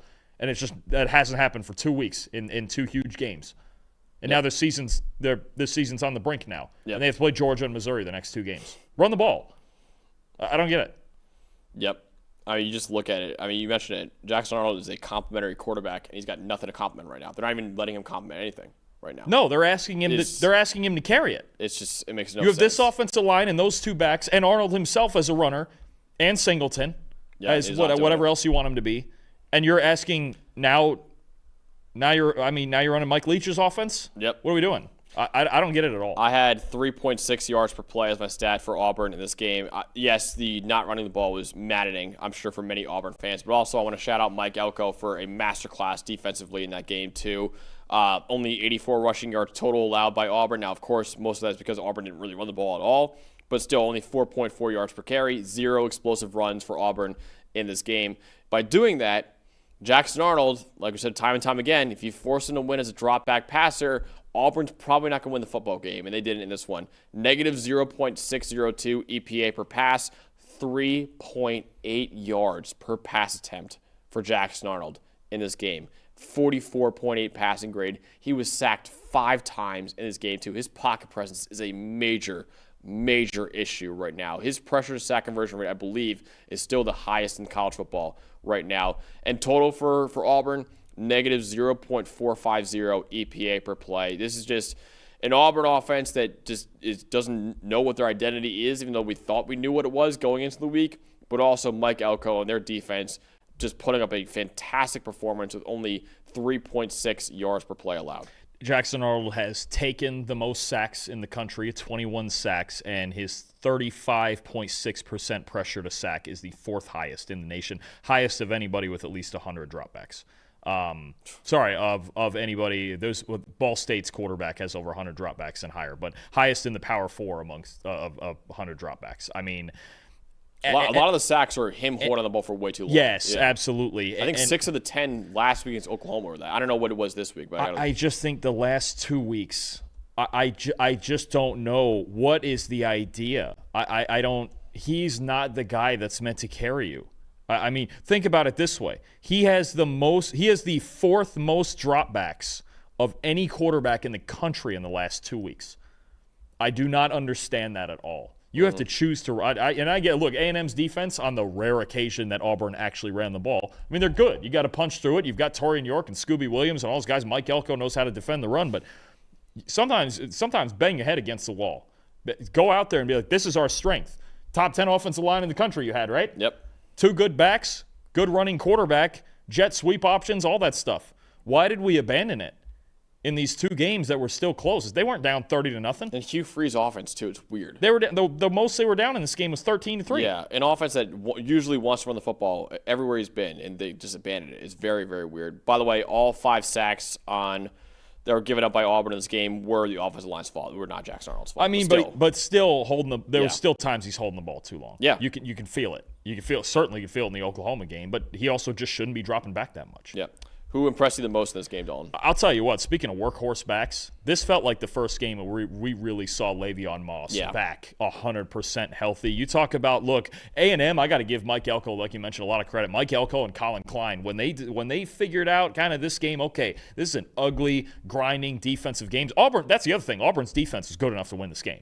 Absolutely, they were. But Le'Veon Moss, he powered through, man. This is the Le'Veon Moss we were waiting. 22 carries, 137 yards, the early touchdown, 6 missed tackles for us. How about this? Out of the 137 rushing yards, 122 of them after contact. Fantastic stuff from Le'Veon Moss, 79.8 rushing grade. We saw in A&M's first 3 games, a little more reliant on the passing game. Craver and Concepcion, Marcel Reed with his arm. If they find the balance with Moss now especially, with Reuben Owens back there, with Amari Daniels back there, with Marcel Reed, with Terry Bussey, with Concepcion, with everything, all the rushing threats they have, they find the balance now, boy, A&M gets dangerous. But Moss is the workhorse back. And this was the first time this year I thought he really proved that. He was awesome in this game. I'll shout out the highest graded player for Texas A&M in this game. That is linebacker Torian York. He is the leader of this Texas A&M defense, the junior linebacker, one of the best linebackers in college football. I had him at LB2 going into the year in college football behind Anthony Hill Jr. from Texas, and he showed why he's a star in this game. 83.8 PFF grade, 79.7 run defense grade. He had a run defense stop, 81.4 pass rush grade, 3 pressures, a sack, and a hit on only 5 pass rushing snaps. He had 3 pressures, a sack, and a hit on only 5 snaps as a pass rusher. 71.5 coverage grade, 4 catches allowed for only 4 yards. Only 4 yards allowed on 4 catches for Torian York. He had a forced incompletion 2 and 3 coverage stops. Right now, on Trevor Sikkema's big board, available at PFF.com, he is the number 1 linebacker in the 2026 NFL Draft, and you totally see why he could be a top 50 pick in the NFL Draft, Off too. the charts instincts. That's what he's got. He's just got terrific instincts. I mean, you talk about the quintessential middle linebacker, especially in this day and age. Torian York is it, especially in run defense. There are not many guys with better vision in the country than him, if any. Definitely. So, Texas A&M gets a big win over Auburn, 16-10. They're going to take on Mississippi State in a major, major game next week in Week 6. Next up, number 11 Indiana surviving Iowa 20-15, and condolences to anyone who bet the Indiana spread in this game. You see Fernando Mendoza, he even acknowledged it after the game. I was like, man, oh boy. And it sucks because the clock hit 0, and there was still he's on the 20-yard line when the clock hit 0. He ran an extra 20 yards. To get the safety. I think he said he didn't see it till he was of course, inside. Makes he sense, was inside the 5 or something. You're that just is, like, all right. That is the bad beat of the century, though. That is. It's the worst. It's the worst beat of all time. Brutal, man. That is really brutal. But still a great win for Indiana, nonetheless. Just some betting stuff right there. But let's go over Indiana's highest graded players in the victory. Highest graded player, clutch gene, Elijah Surratt with the game-winning touchdown, 81.5 grade for a guy who was a top 5 receiver for us entering the year. Amari Farrell, the safety, 79.2. Tyreek Tucker, D-tackle, 77.8. Omar Cooper Jr., the wide receiver, 72.9. Isaiah Jones, the linebacker, 71.5. And Fernando Mendoza with a 66.5 grade. Dalton, if I bet on Indiana spread in this game and I was grading this game, I would have given him a -2 for that safety. Just out of spite. It's a spite. It's there are a lot of people who, and I'll tell you what, I've always wondered about that as a call when we don't see it very often. I think we saw it from the Ravens punter when they won the Super Bowl that time, right? Was it? He probably got a 0 on that grade, right? Yeah. Oh yeah. It's by design. Now, props to Mendoza because you're losing 40 rushing yards on that play. You're hurting the Heisman campaign with the -40 rushing yards on that. But hey, like he said, whatever it takes to win. Whatever it takes to win. I love that attitude too. That's exactly the attitude the cursing that he has on his team too. But Iowa's highest graded players in the loss: cornerback Zach Lutmer, 76.9, wide receiver Sam Phillips, 74.6, linebacker Jaden Harrow, 72.3, linebacker Carson Schrar, 69.2, Kamari Moulton, the running back, 67.8, and Mark Gronowski with a 71.3 grade in the loss for the Hawkeyes. Dalton, what told the story for you? You want just a couple weird things too that we have? This is Indiana's only one-score game this year so far. Final score 20-15. Their only one-score game last year against Michigan, a game we were at, 20-15. The 2 touchdowns scored for Indiana in this game, one from Surratt, one from Omar Cooper. The 2 touchdowns scored in that Michigan game last year, one from Surratt, one from Omar Cooper. Wow. A little bit of kind of just some weird – there was some other numbers I was looking at late last night that just some weird parallels to that Michigan game that we watched last year. Same score, some of the same stuff. It was just a very odd football game and kind of the same feel, right, where it was like, man, Indiana, they just got dragged into this defensive struggle. That great Michigan defense last year. Iowa's defense was great in this game for the most part. But, no, I think to me – Iowa fans, your stat that you have is also incredibly telling here. But Iowa fans are going to sit there and wonder, what if Mark Gronowski didn't get hurt?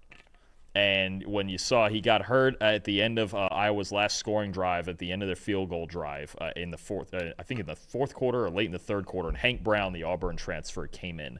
And it just was not the same. And Gronowski, I think you could argue that this was the best game he's played this year, especially as a passer. 81.7 passing grade. Hank Brown comes in for 3 drives, 5 for 13, 48 yards. An interception that it's not a turnover-worthy play. The ball was out. It wasn't a good throw, but it was tipped, and it was kind of weird, and it was picked off. But 51.1 passing grade, and their last 3 drives for Iowa go interception in Indiana territory. They get an interception of Mendoza, get into field goal range, but they only gain 5 yards and then miss the field goal, and then a turnover on downs to end the game with a chance to tie. That's the one thing Hawkeye fans are going to be a little irritated with is, man, what if Gronowski just didn't get hurt and those last 3 drives we didn't have to run Hank Brown out there? It's tough. Look, it's tough for a backup quarterback to go in against that defense, but it does leave you wondering a little bit in a game that very, very late was tied at 13. Yeah, it does. I'll do my stat and my most impressive in the same one because it's the same thing. Iowa, 48 run blocking grade in this loss for them, and most impressive is obviously the Indiana front 7 in this game. So I went into this preview waxing poetic about Iowa's offensive line because they have easily the best offensive line in college football. 4 out of 5 starters entering the week were the highest graded players at their position in the entire country. The only other one, Jennings Dunker, is a top 10 prospect in the draft on our big board and the second highest graded right tackle in the country. So listen, highest graded left tackle, highest graded left guard, highest graded center, highest graded right guard, second highest graded right tackle in the country. This offensive line was dominant. 97.1 offensive line grade was the best in the country by 11 points. They played Iowa State, too, who's got a good D-line. They played Rutgers, who's got a good D-line. It was legitimate for Iowa. And you know what Indiana did? They told me to shut my trap because they completely shut down that offensive line. A 48 run blocking grade for Iowa, 84.8 run defense grade for Indiana. It's the worst run blocking grade for Iowa since 2023, the Brian Ferentz era for Iowa at offensive coordinator. So the worst in the Tim Lester era for Iowa. -3 yards before contact. They got -3 yards before contact total in this game. 8 tackles for loss or no gain. They had 7 front 7 defenders that had a 70-plus run defense grade. 8 total defenders had 70-plus run defense grades in this one, too. Indiana knew exactly how Iowa wanted to win this football game, and it's with their run game and with that offensive line, and they didn't let them do it. Just like last week, too, against Illinois. Curt Cignetti is one of the best coaches in college football because he prepares his team for the exact kind of game they're going into every single week. He knew Iowa wants to win with their offensive line, and his defensive line kicked their ass in this game. So credit to them, man, because I was the one that was saying how amazing this Iowa offensive line was, but it was going against a great Indiana defensive line, and that Indiana defensive line completely dominated the Iowa offensive line in this game. And you mentioned it it's not one individual effort. I mean, there's some guys who played great. Stephen Daly, Tyreek Tucker. I love watching these linebackers, Aiden Fisher, Isaiah Jones. But you mentioned it. 8 players over a 70 run defense grade. Only 15 players played on defense for Indiana in this game. Only one of the cornerbacks had a run defense grade below 60. Think about that. 14 out of 15 players were a net positive in run defense for this team. Just some other stats to throw at you that I found on this as well. That run blocking grade is Iowa's lowest in 2 years. 30 carries for 99 yards. There were 3 explosive runs from Kamari Moulton that accounted for 46 of the 99 yards. Think about that. The other 27 carries went for 53 yards, less than 2 yards a carry. Ridiculous. Indiana's run defense has been elite since last year, and they only look better this year. This was, you mentioned, by far the best offensive line in the country, and they're still the highest graded in the country even after this game. Dominant effort up front from all those guys in Indiana's front seven. Just incredible stuff. Yeah, incredible. And great win for Curt Cignetti and the Indiana Hoosiers, 20-15 to continue their undefeated season this year. All right, let's get – actually, you have a most impressive too, Dalton, right? Well, I mean, look, when you're playing a great defense like Iowa's and you're struggling to make big plays, it's really good to have a top-flight number one receiver, and Elijah Surratt is that. 6 catches. All of them went for a first down or a touchdown, including the game-winning touchdown, 132 yards, 81.9 receiving grade. You just need an effort from one of your star players like this in the passing game. Mendoza took a lot of hits in this game. He made a lot of throws under pressure, but when he was clean, the guy he was finding, as he should, is Elijah Surratt, one of the best receivers in the country. Just a fantastic performance from him. Yeah, the game-winning touchdown for them, too. Just an incredible job by Elijah Surratt and Fernando Mendoza for finding him in this game, too. All right, let's move on to another Big Ten game. That is number 1 Ohio State taking care of business with a 24-6 win on the road over Washington, giving Washington their first home loss since the 2021 season. Let's go over the highest graded players, starting off with the Ohio State Buckeyes, starting off with edge rusher Caden Curry, 78.6, wide receiver Jeremiah Smith, 74.8, Caden McDonald, the D tackle, 72.7. Carnell Tate, the wide receiver, 72. Arvell Reese, the linebacker, who's been all over the place this year for Ohio State's defense, 71.3. And then Julian Slayan with a 59.9 grade in the win. Let's go over to Washington with their highest grade players in the loss. Starting off with Jonah Coleman, 72.9 at running back. Desmond Roebuck, the wide receiver, 70.4.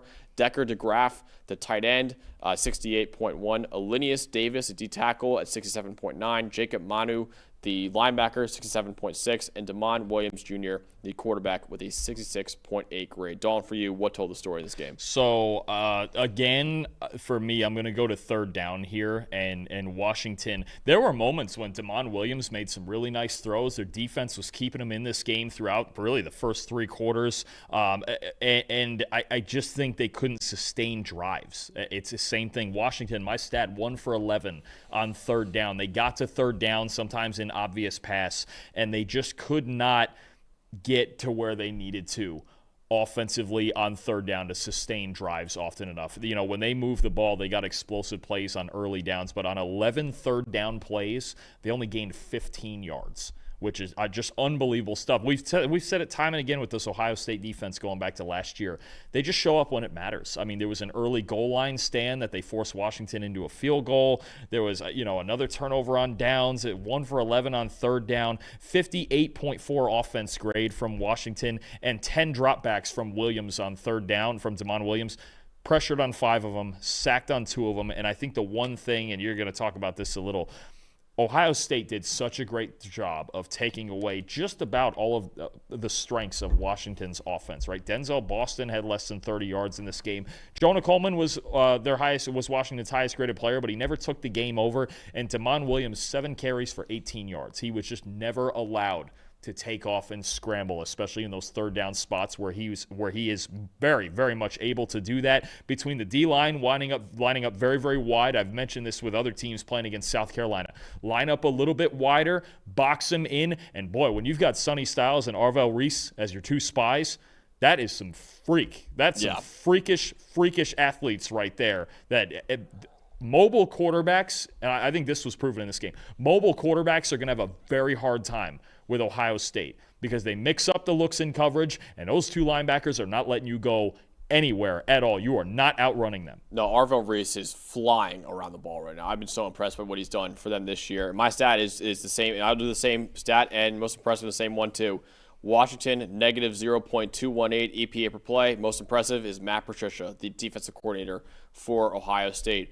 Washington entered the week with the most efficient offense in America in terms of EPA per play at 0.494. Again, negative 0.218 in this game. They were second in EPA per pass in the country, second in EPA per run in the country.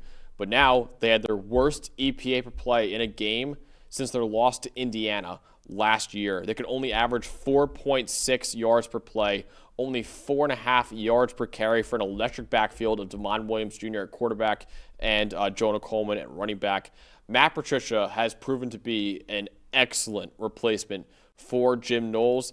Even after losing so many starters from last year's defense, this Buckeyes defense might once again be the best defense that we have in college football right now. They've shut down everyone so far. They've only let up 5.5 points per game, which is one of the best marks in the entire country. Only 13 points allowed, Dalton, to Texas and Washington combined in those 2 games. Those are 2 dangerous offenses in Texas and Washington, and only 13 points allowed combined in those 2 games. I have been so unbelievably impressed by Ohio State's defense this year. They lost a lot. They lost a lot off that national title. 9 starters? 8, maybe. Oh, 8 starters. 8, because Igbenogson, Yeah. Caleb Downs, and Sonny Styles, I believe, were 3. Yeah, and there was some other guys like Arvell Reese, like Jermaine Matthews, who have gotten experience in the past, and you know, especially on that D line, they lost a whole defensive line. Right now, the way they're playing, I don't know what the answer is to score in Ohio State. You just got to come out and play your best and see what happens. I mean, this Washington team, we really thought coming into this with Coleman, with Williams, with Ball, they got NFL talent on this team, on this Washington offense. It was lights out, especially in big situations. Washington's defense kept them in this game for a long time. I actually thought they played pretty well, but man, oh man, this Ohio State defense is something. I'll tell you what, I'm going to go to their highest graded player real quick, Caden Curry, because when I was going back watching Ohio State's defense, just kind of muscle memory. I'm watching and this guy's flying around at defensive end, and I'm like, man, Jack Sawyer's having a good game. And then I'm like, wait a minute, Jack Sawyer's on the Pittsburgh Steelers. He's playing on Sunday. Then Caden Curry, I mean, you talk about flying all over the place in different alignments, lining up extra wide, 4 pressures, 2 sacks, 7 tackles, 6 stops, 78.5 run defense grade, 68 pass rush grade. Caden Curry, I swear to you now, I was watching, I thought it was Jack Sawyer. I was like, oh, this guy's just all heart and hustle, and he's finishing every play, and I'm like, wait a minute, Sawyer's gone. This is somebody else. Caden Curry was just off the – if you watch this Ohio State tape on this defense in this game, number 92, Caden Curry is flying all over the place. He was absolutely everywhere. Just a terrific game from him. I wouldn't be shocked if in the All-22 he actually came out with a higher grade than that. He was everywhere, it felt like. You couldn't get away from him. Yeah, he could have a higher grade in the review process because 6 run defense stops, 2 sacks, 4 pressures. That's an incredible game by Caden Curry in that one. So great win for Ohio State, winning 24-6 over Washington in their first road game of the year, and they passed it with flying colors with that 18-point victory over the Huskies. Let's go to the next game. Friday night game, Arizona State pulling it out over number 24 TCU in a thriller, 27-24. Let's go over the highest graded players, starting off with the Arizona State Sun Devils.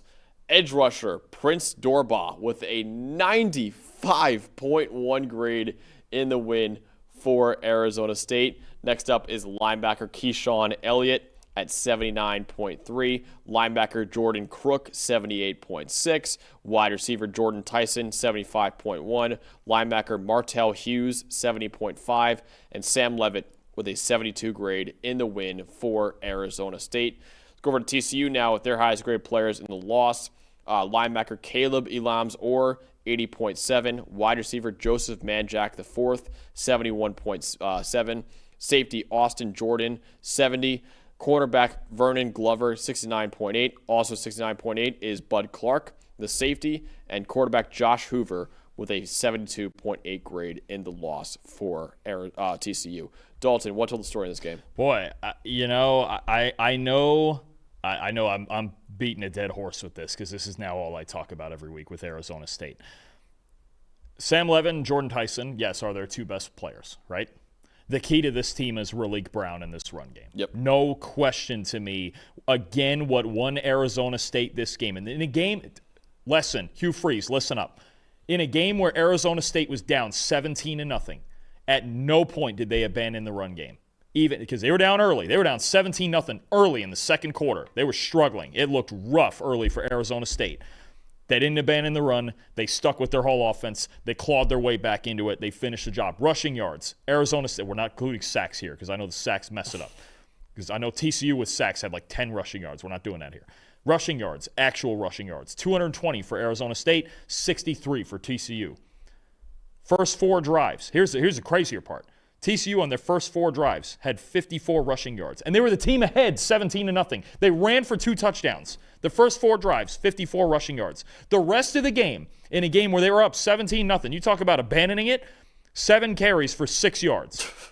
That's crazy. First of all, ASU, again, keep running the football, stay balanced. You're going to be really good if you do that. TCU, you're up 17-0. Run the football. And I know you don't have Kavorian Barnes for the second straight game. He had the injury against Abilene Christian. He's been out. Run the darn ball. Trent Battle was running the ball fine. They were doing just fine early in the game. And now your head's 17-0. You've done everything you could possibly do in the first 20 minutes of this game to go out on the road and get a huge win. They just stopped running. TCU, 258 rushing yards. Remember North Carolina? They ran all over North Carolina. Yep. 258 rushing yards in that game. Their last 3 games, they're averaging 112. And again, 63 in this game. What happens? Arizona State has the ball for 36 minutes. In a game they were down 17-0. I'm telling you right now, again, I'll say it again. Sam Levitt, Jordan Tyson, their 2 best players on offense. The key, the X factor to their offense is Raleek Brown and Sam Levitt and this run game. Kyson Brown gets in there, Kanye Udo. And I love this tweet from yesterday from Raleek Brown also. And I quote, I'm reading it right here. I don't believe in too much carries.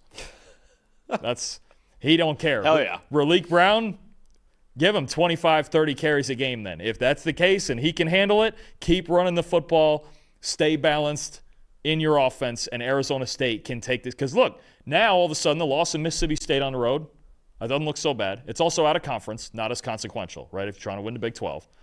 But they've won 2 games, exact same score, strange, 27-24, running the football. Stay on it. Arizona State gets a week off. We're going to get a real good running matchup with them going to Utah in a couple of weeks. Yeah. That's going to be a fun one. But exactly what I've wanted to see the last 2 weeks. The adjustments been made by Marcus Arroyo. They got to finish drives. This game could have been a lot more dominant. If there's anything Arizona State's got to work on during the bye week, it's red zone offense. If they can get that going, because that cost them in the Mississippi State game too. Remember they kicked the field goal at the end instead of a touchdown? If they can get the red zone offense going and they stay this balanced, the Sun Devils are back to being a real threat here in the Big 12. Malik Brown does not care about the tread of the tires or anything like that. Nope. He wants it. He's trying to win. He wants it. He's trying to win. He's taking the lion's share in this backfield right now, and he is not giving it up. Yeah, my stat is total yards in this game. Very simple. ASU 504, TCU 269 yards in total in this game. Arizona State it's not. Listen, Raleek Brown is not as good as Cam Scatterbo. I'm not saying that. Cam Scatterbo, I believe, the highest graded running back in the NFL right now, right? I believe. Is he? Oh, I think he is right now. I got to check that. Good call. Anyways, they're starting to find the balance that they had though last year with Cam Scatterbo, with Sam Levitt, with Jordan Tyson right now. Like mentioned, Dawn, the rushing difference before, and also 291 passing yards for Arizona State with 259 for TCU. Also 3 costly turnovers for TCU, with 2 coming on their final 2 drives of the game. 2 back-breaking mistakes by Josh Hoover. The interception to end the game and also holding the ball very low when he was getting sacked by Prince Dorbah. I'll talk about it in just a second, too. And that led to the fumble recovery, too, by Prince Dorbah. Right now, though, TCU is way, way too reliant on Josh Hoover and their receivers to carry them in this game. They need some semblance of a ground game right now. Trent Battle was the leading rusher with only 30 rushing yards in this game. Arizona State, meanwhile, does not need Sam Leavitt to be Superman like they needed him to be earlier in the year, and that's why they won this game, like you just mentioned, Dalton. And he will. And here's the thing with Sam Leavitt: he can do that. Let him do it in moments. Yeah. Right? I almost think about it like Josh Allen and the Buffalo Bills. I don't want him doing it every week, right? Because, you're asking too much of him, right? The Bills, you can see, when there's days when he doesn't have to be Superman, then Josh Allen can sit back, he can hand it off, he can make the easy throws. And then days in big games against the Ravens and the Chiefs and those teams, then you can ask him to do it. That's what I want to see from this Arizona State team. Ask him, this game, he had to do it for maybe, 5-6 plays? The last drive, the winning drive, 4th and goal down there with the slant to Tyson, all of that. There are moments when, you're going to have to ask Sam Leavitt to carry you. You don't have to do it all the time. Yeah. And I think that's the adjustment that's been made the last 2 weeks. Let's get down. We got to run the offense. Sam, we got to run the offense. If you do that, those big Superman moments, maybe those Heisman moments still, those can still come. But the balance in this offense and the fact that now they were previously in the first 3 games asking him and Tyson to do too much, the fact that they've reeled it back in a little bit, that's what's getting Arizona State some hope here. They still got to fix a lot. There's a lot to fix. Got to get off to better starts and got to play better in the red zone. But all of a sudden, the last 2 games, the direction their offense is going makes me feel like, yes, they're still a Big 12 contender. It's the opposite for TCU, where just too much pressure is on Josh Hoover and those receivers right now, too. And you could feel it when Eric McAllister got hurt. Oh, yeah. Boy, you could feel it. Because it was like, man, he's our hottest receiver right now, and now he's out. Cam Scadwell, by the way, is the highest graded running back in the Good NFL. Call. 85.7 over David Montgomery. So we'll see. That guy he's a psychopath. I love that player. man. I love that guy so much. What was the most impressive part of Arizona State besides Cam Scadwell being the highest graded running back in the NFL? I mean, running back factory, are we getting there? Anyway, I'll be honest with you, especially when you talk about the middle of this defense and Xavier Alford at free safety out again for this game behind them. But these Arizona State linebackers, all of them made an impact. I actually included Martell Hughes in that top 5, despite him, I think he was at 21 or 22 snaps instead of 25. I just wanted to get the idea out there that this linebacker core played really, really well. I like Keyshawn Elliott a lot. 7 tackles, 5 stops, and a sack.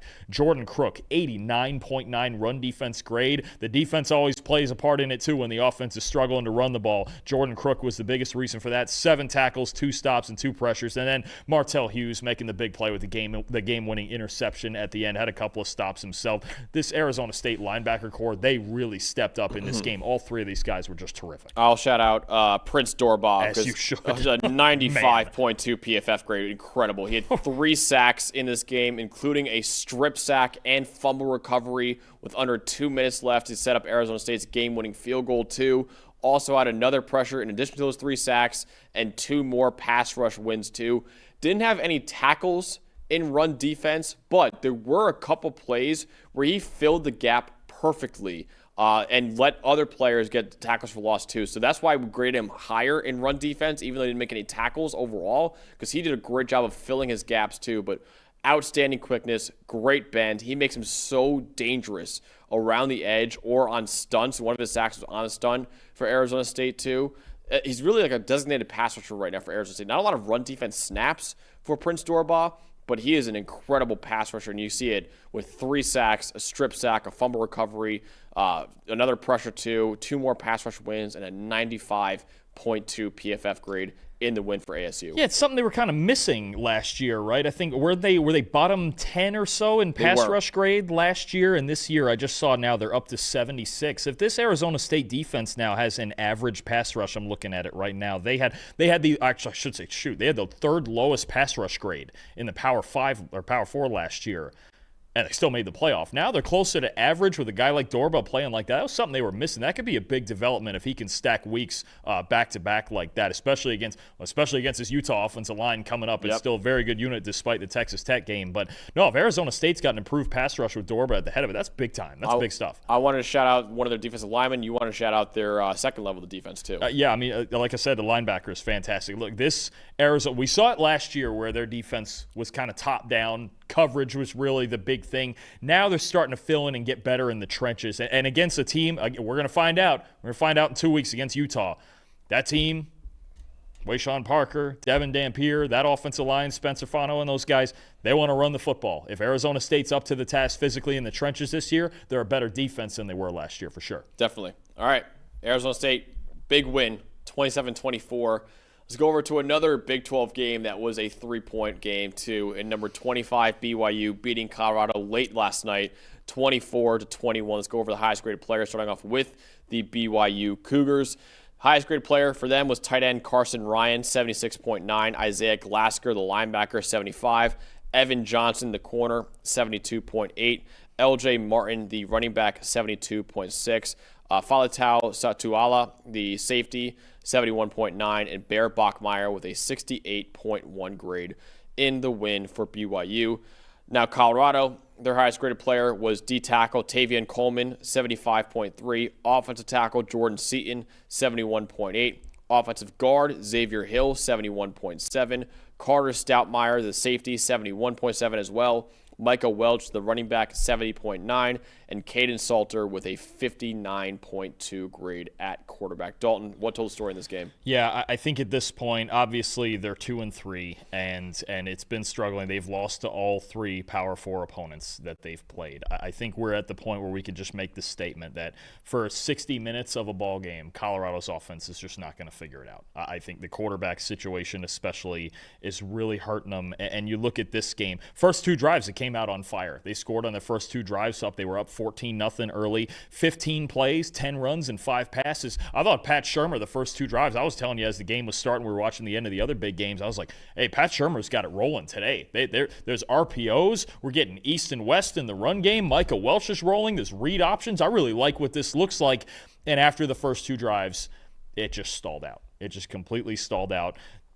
9 yards of play on their first two drives. The rest of the game, they were under 4 yards of play. 38 plays, 149 yards, minus .350 EPA per play. They got the one touchdown, good touchdown drive in the third quarter. They responded to BYU score, and they went up 21-17. But it's just not – it's not there. The consistency is just not there. I like the way that they started this game, and those are some of the schemes with the East and West and RPO and play action and things like that you really – I wish they would have kind of worked on maybe more in the summer and really prepared Caden Salter for a more consistent offense like that. But once they ran out of answers after think about it. Think of what I would have just said, the first 15 plays. 2 touchdowns on 2 drives, right? Get past that first 15. They always talk about first 15 is those scripted plays. The first 15 was great.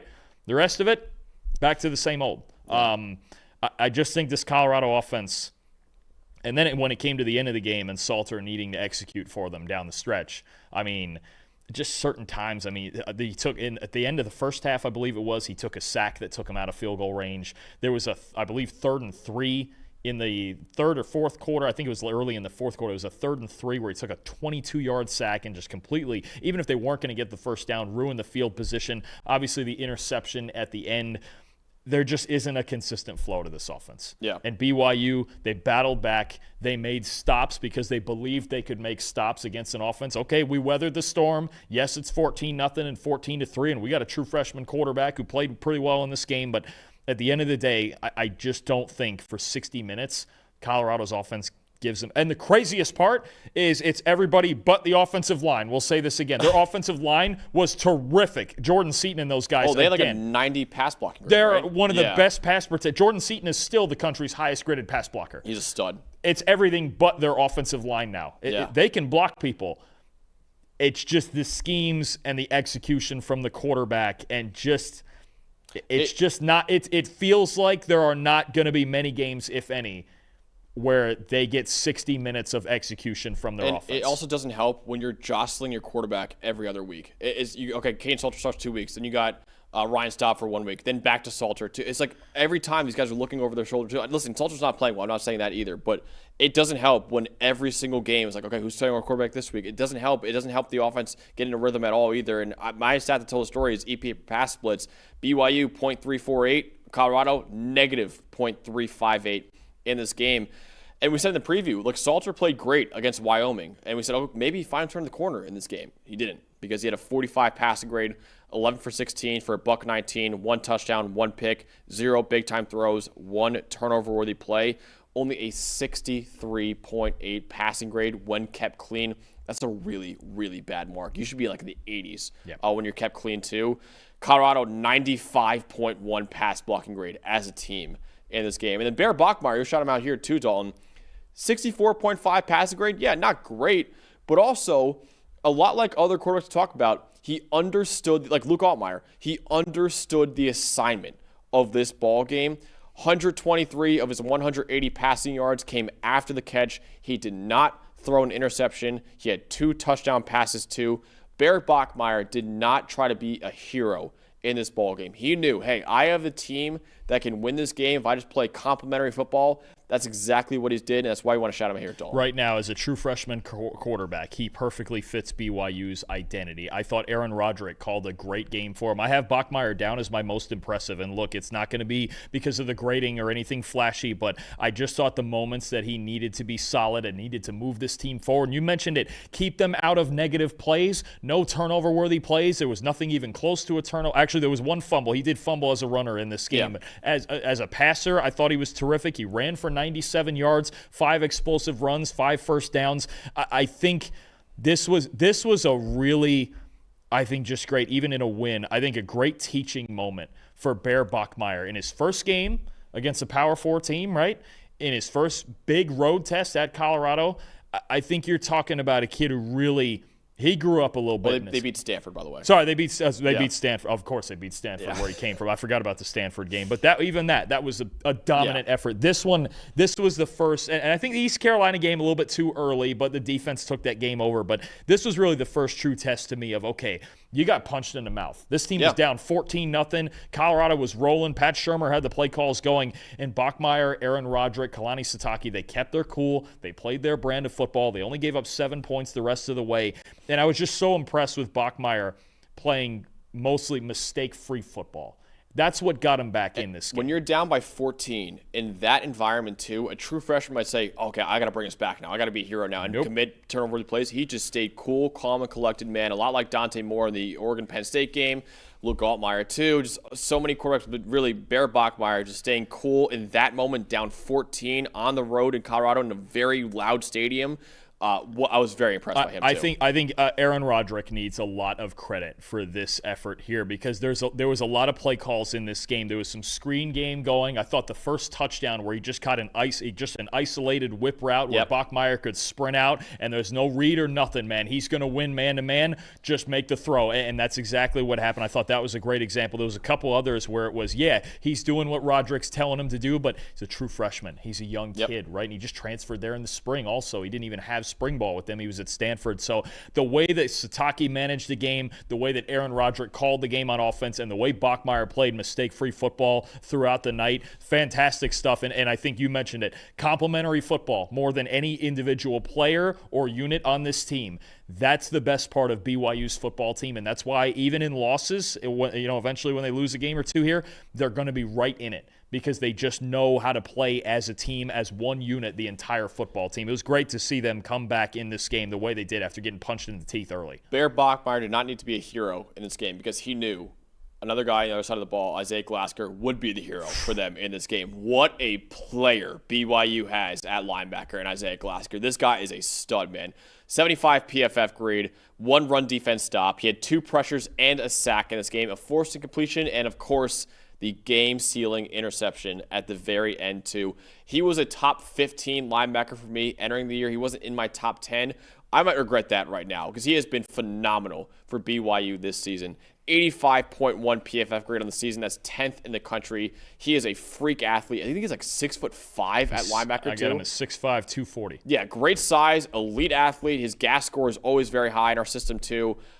This is a legitimate NFL prospect right now. You got to get eyes on him because he is a stud at linebacker right now, and he is a legit Butkus Award candidate right now, too. Absolutely, and I think, maybe he won't because Anthony Hill's going to be up there. Torian York's going to be up there as far as LB1 for the draft. Anthony Hill also very well built is 6'3", 240. But I might tell you, if someone were to ask me who's the closest linebacker to Jahad Campbell, it's Isaiah Glasker. The size, the ability to play off the edge, too. He's got a 92 pass rush grade this year. The speed, dude. 70 crazy. Coverage grade, 72 run D grade. The speed, I mean, the ability at his size to make that interception when Salter's rolling out, and he's incredibly dangerous out on the edge, rolling out, rolling to his right. And for him to make that play to seal this game, Isaiah Glasker is absolutely a star and a guy you're going to hear his name for a long time. He's a freak of nature at 6'5" and 240. And honestly, would it shock me if a team wanted to say, hey, 15 more pounds, put him on the edge? It wouldn't shock me, but the way he runs in space, man, leave him at linebacker because he's a freak. He is a freak, and it's awesome that we finally have, it feels like a great linebacker class in 2026, too. It feels like we've had like a down year the last few years at linebacker, and now we have an unreal linebacker We class. got some darn good ones. The athletes are getting better, and that's what needs to happen at that position. Absolutely. Yeah, so BYU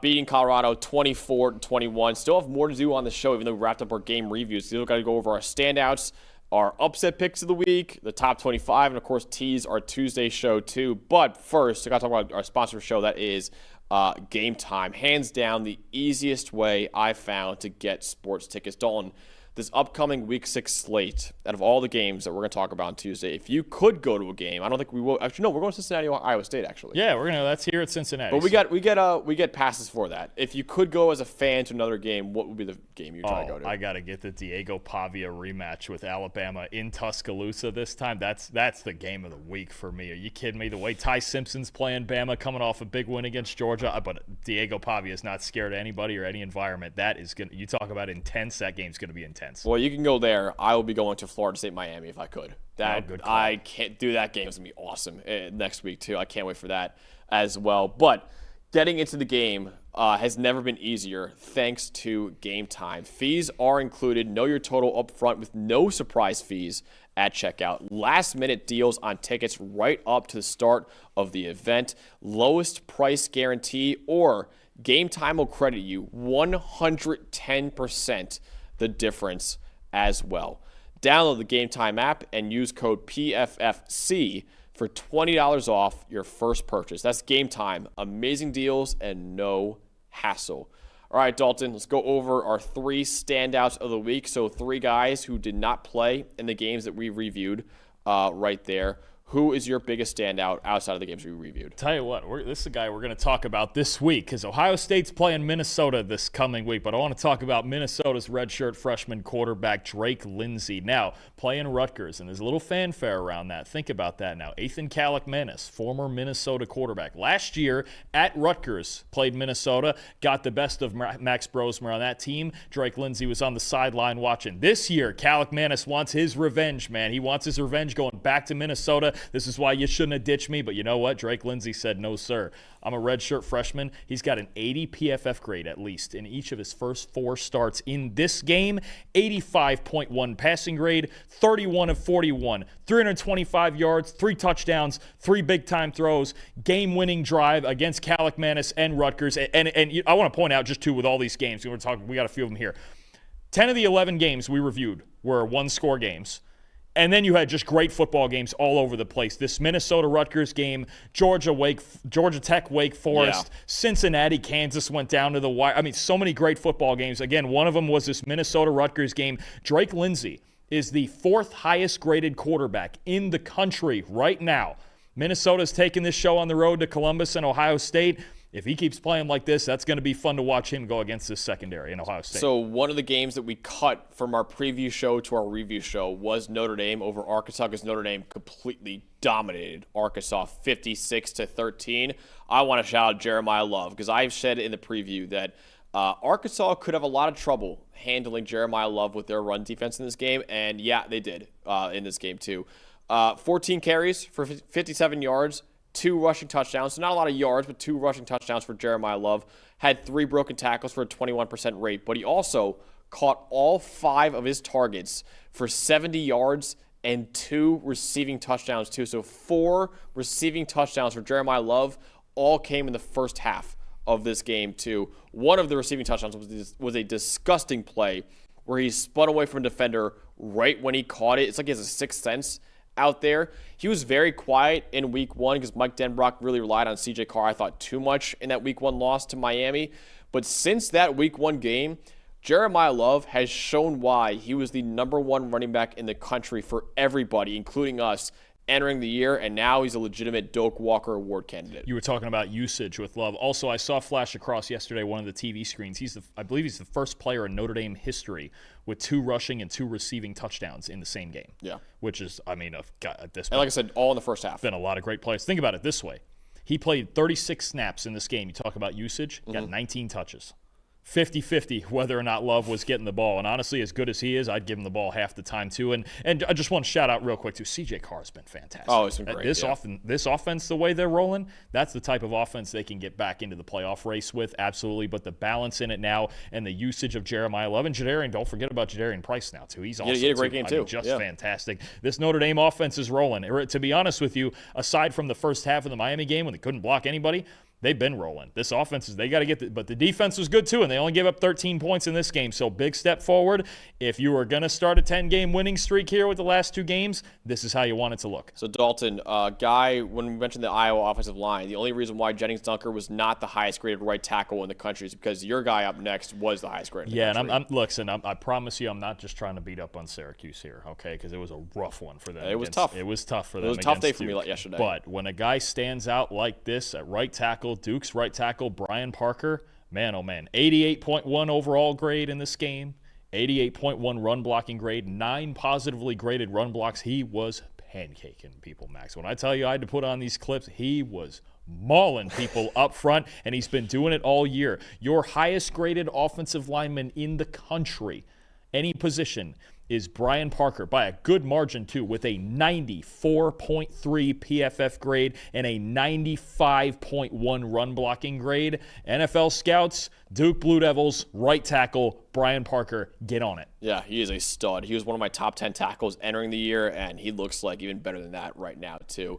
Another game that we cut from our preview to our review was Iowa State beating Arizona 39-14, but I want to shout out Iowa State receiver Chase Sowell right here with a 90.5 PFF grade in the win for the Cyclones. The East Carolina transfer had 4 catches for 146 yards in this game on only 5 targets. He caught both of his contested targets that were both outrageous catches in that game. And he also broke 3 tackles after the catch. He averaged over 8.1 yards per route run in this game. If you're like getting at 3.8, 3.9, that's elite stuff. He averaged 8.1 receiving yards per route run in this game. Entering the week, Dalton, this guy had 4 catches for 32 yards. He had 4 catches for 146 yards alone in this game. And Iowa State, as they continue to try to find replacements for Jaden Higgins and Jalen Noah, has been a lot of tight end usage right now in that offense.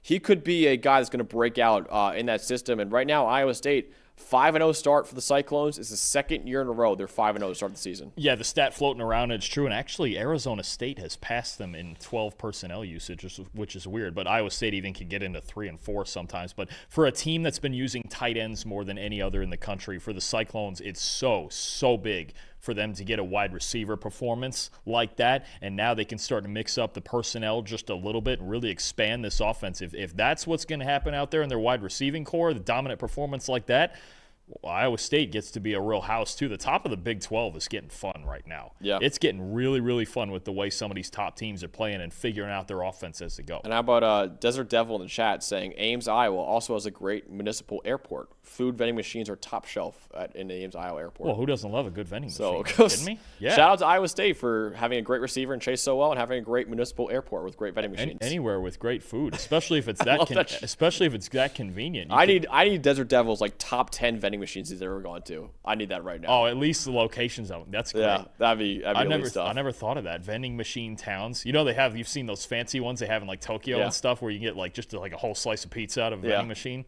We need more of that here. We do. That's what we need. All right, Dalton, your last shout out is so producer Quinn, who went to Louisville. You're shouting out another Quinn who's at Louisville right now. Absolutely. We've got a Louisville Cardinal named Quinn in the production room back there, and we've got a Louisville Cardinal named Quinn who's going to be a standout. TJ Quinn, the linebacker for the Louisville Cardinals. This was another barn burner I didn't even mention. Louisville and Pitt. This was a fun football game too. 34-27 Louisville. What a ball game this was. But linebacker TJ Quinn, 90 PFF grade, 90 90.3 coverage grade, 2 fourth-quarter interceptions, one that led to Louisville's go-ahead touchdown, the other at the very end of the game that sealed the game for the Cardinals. Also an 87 pass rush grade as a blitzer with 5 pressures.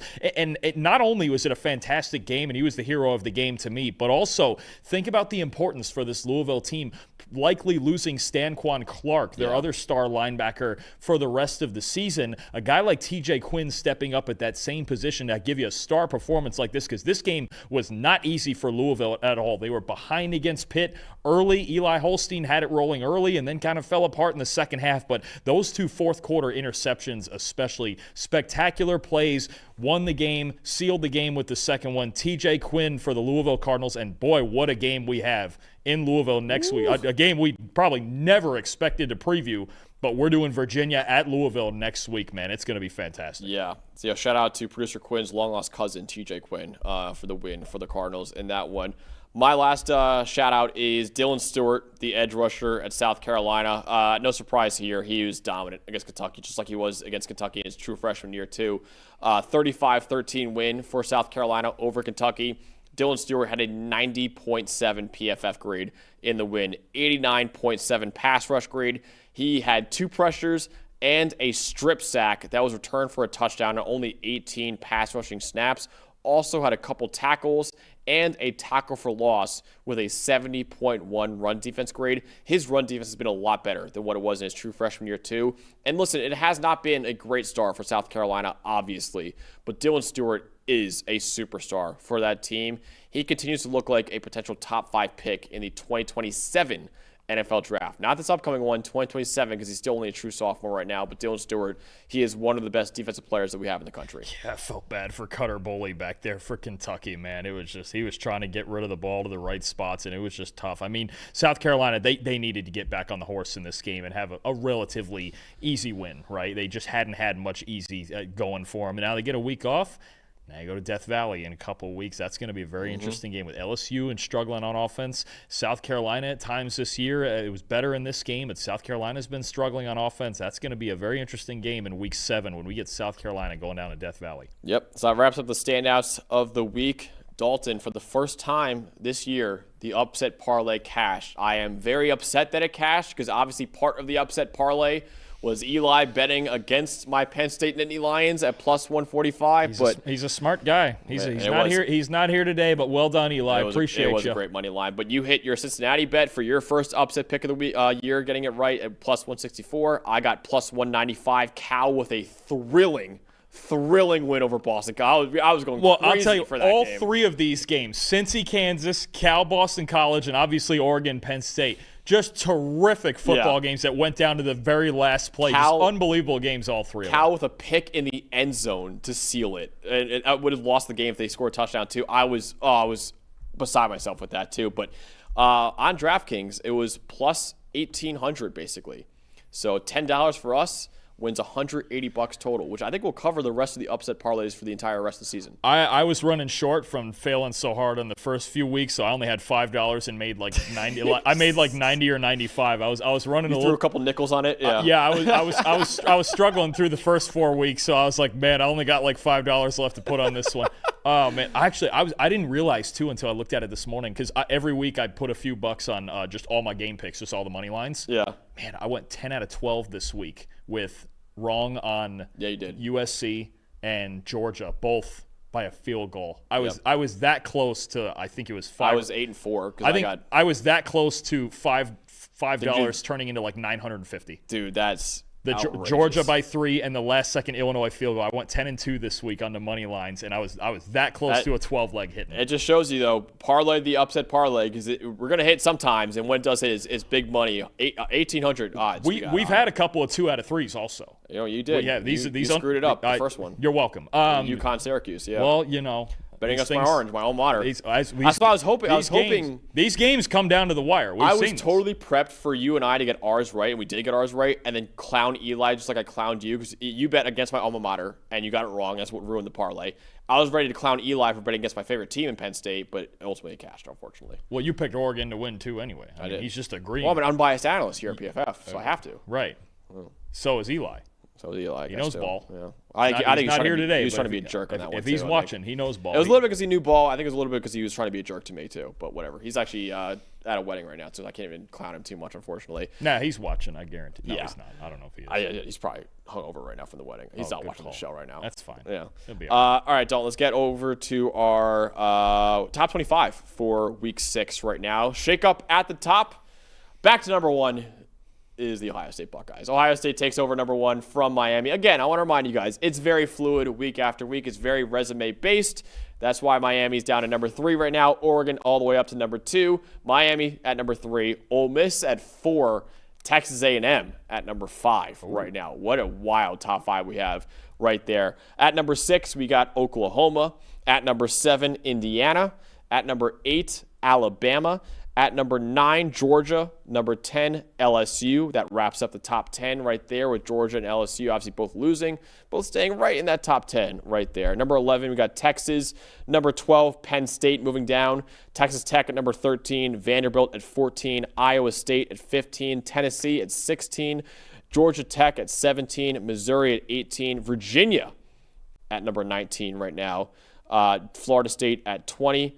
Illinois, 21, BYU, 22, Michigan, 23, Notre Dame, 24, and Louisville joining the top 25 right there at number 25. The teams falling out of the top 25, Mississippi State, Memphis, TCU, and USF all got bumped out of my top 25 this week. Dalton, for you, what really stood out in the top 25? Just some really fun schools in there. You like to see Virginia there at 19 after a big win at home and maybe the fastest field storming we've ever seen. And you didn't punish Georgia too much for that loss. I know you get the Tennessee win at Tennessee. That's big too. But, tough loss against Bama. There's still Georgia hanging there. They moved down 6 spots, so... Yeah. Okay, you had there were 3 last week. All right, that's reasonable. And you get Bama ahead of, big bounce back for Bama, too. That's big time. And then, you just look at the movement at the top 2, Oregon. I don't think we could say enough. Really, I'll say it again. If Oregon, they get a week off, and they get Indiana at home, they beat Indiana, they got a darn good shot to go 12-0. They do. They absolutely do. And the way Dante Moore's playing, you can't doubt him right now. I think really – those are the 2 teams you look at as the 2 biggest winners and I know they're the 2 biggest games of the week, but Alabama and Oregon, and Alabama, especially with a loss already on the ledger, just couldn't afford a second one this early. But got done. Boy, they got a big one this week. They had a big one. You want to get to the preview right now? Absolutely. We can start there. Is Alabama going to get their revenge on Vanderbilt? Are they going to do it? It's in Tuscaloosa this time, but I'll tell you what, they avoided the Georgia trap game.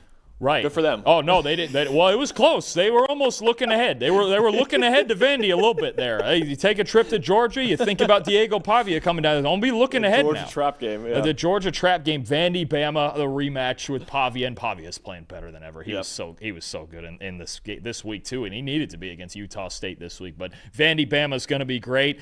Maybe loses a little luster, but Miami going up there to Florida State. That you talk about a look ahead. Yep. Might have been a look ahead there in Tallahassee. We'll see. Now Florida State really needs this win against Miami. Let's go to Gainesville. We got Arch Manning in Texas. We haven't talked about Texas in a while. There's a lot of, Arch Manning, DJ Lagway. Not since week 1, yeah. Little struggles from your 5-star quarterbacks there. Texas needs to go to Gainesville and get a win to get themselves feeling good, especially about their offense. Texas Tech, we've talked a lot about them, but how about their in-state rival Houston, undefeated? Another great football game from Friday night. Max, I'll be honest with you. Oregon State went up on Houston 14 with about 10, 11 minutes to go. I went to bed. Yeah. I was like, oh, this is done. I went to bed. Houston came back and won in overtime. Houston is undefeated 4-0 this year for Willie Fritz. They host Texas Tech. Mississippi State just lost a heartbreaker to Tennessee, but they get a chance to redeem themselves at Texas A&M. You mentioned the game I believe we're going to try to go to, Iowa State and Cincinnati. Cincinnati coming off a huge win at Kansas. Brendan Sorsby leading the game-winning drive. Virginia and Louisville, we've mentioned it 3-4 times already. That's now maybe other than Miami, Florida State, that's the next biggest game in the ACC next week. And then I mentioned before, red-hot Drake Lindsey in Minnesota coming off a big win against Rutgers, going to Ohio State, seeing if they can solve that puzzle. Absolutely. Yeah, we've got a great preview show for you guys. Tuesday at 1 p.m. Eastern Time will be our Week 6 preview show. We also have a mock draft we're going to do next week too on this channel. Our first mock draft since the way too early one right after the 2025 NFL draft. So a lot has changed obviously since then too. So a lot coming on this channel very, very soon. Please subscribe to the channel so you don't miss any of that great content. For our producers back there and Tyler and Quinn, for Dalton Wasserman, I'm Max Chadwick. We'll see you guys on Tuesday at 1 p.m. Eastern Time with our full Week 6 preview show.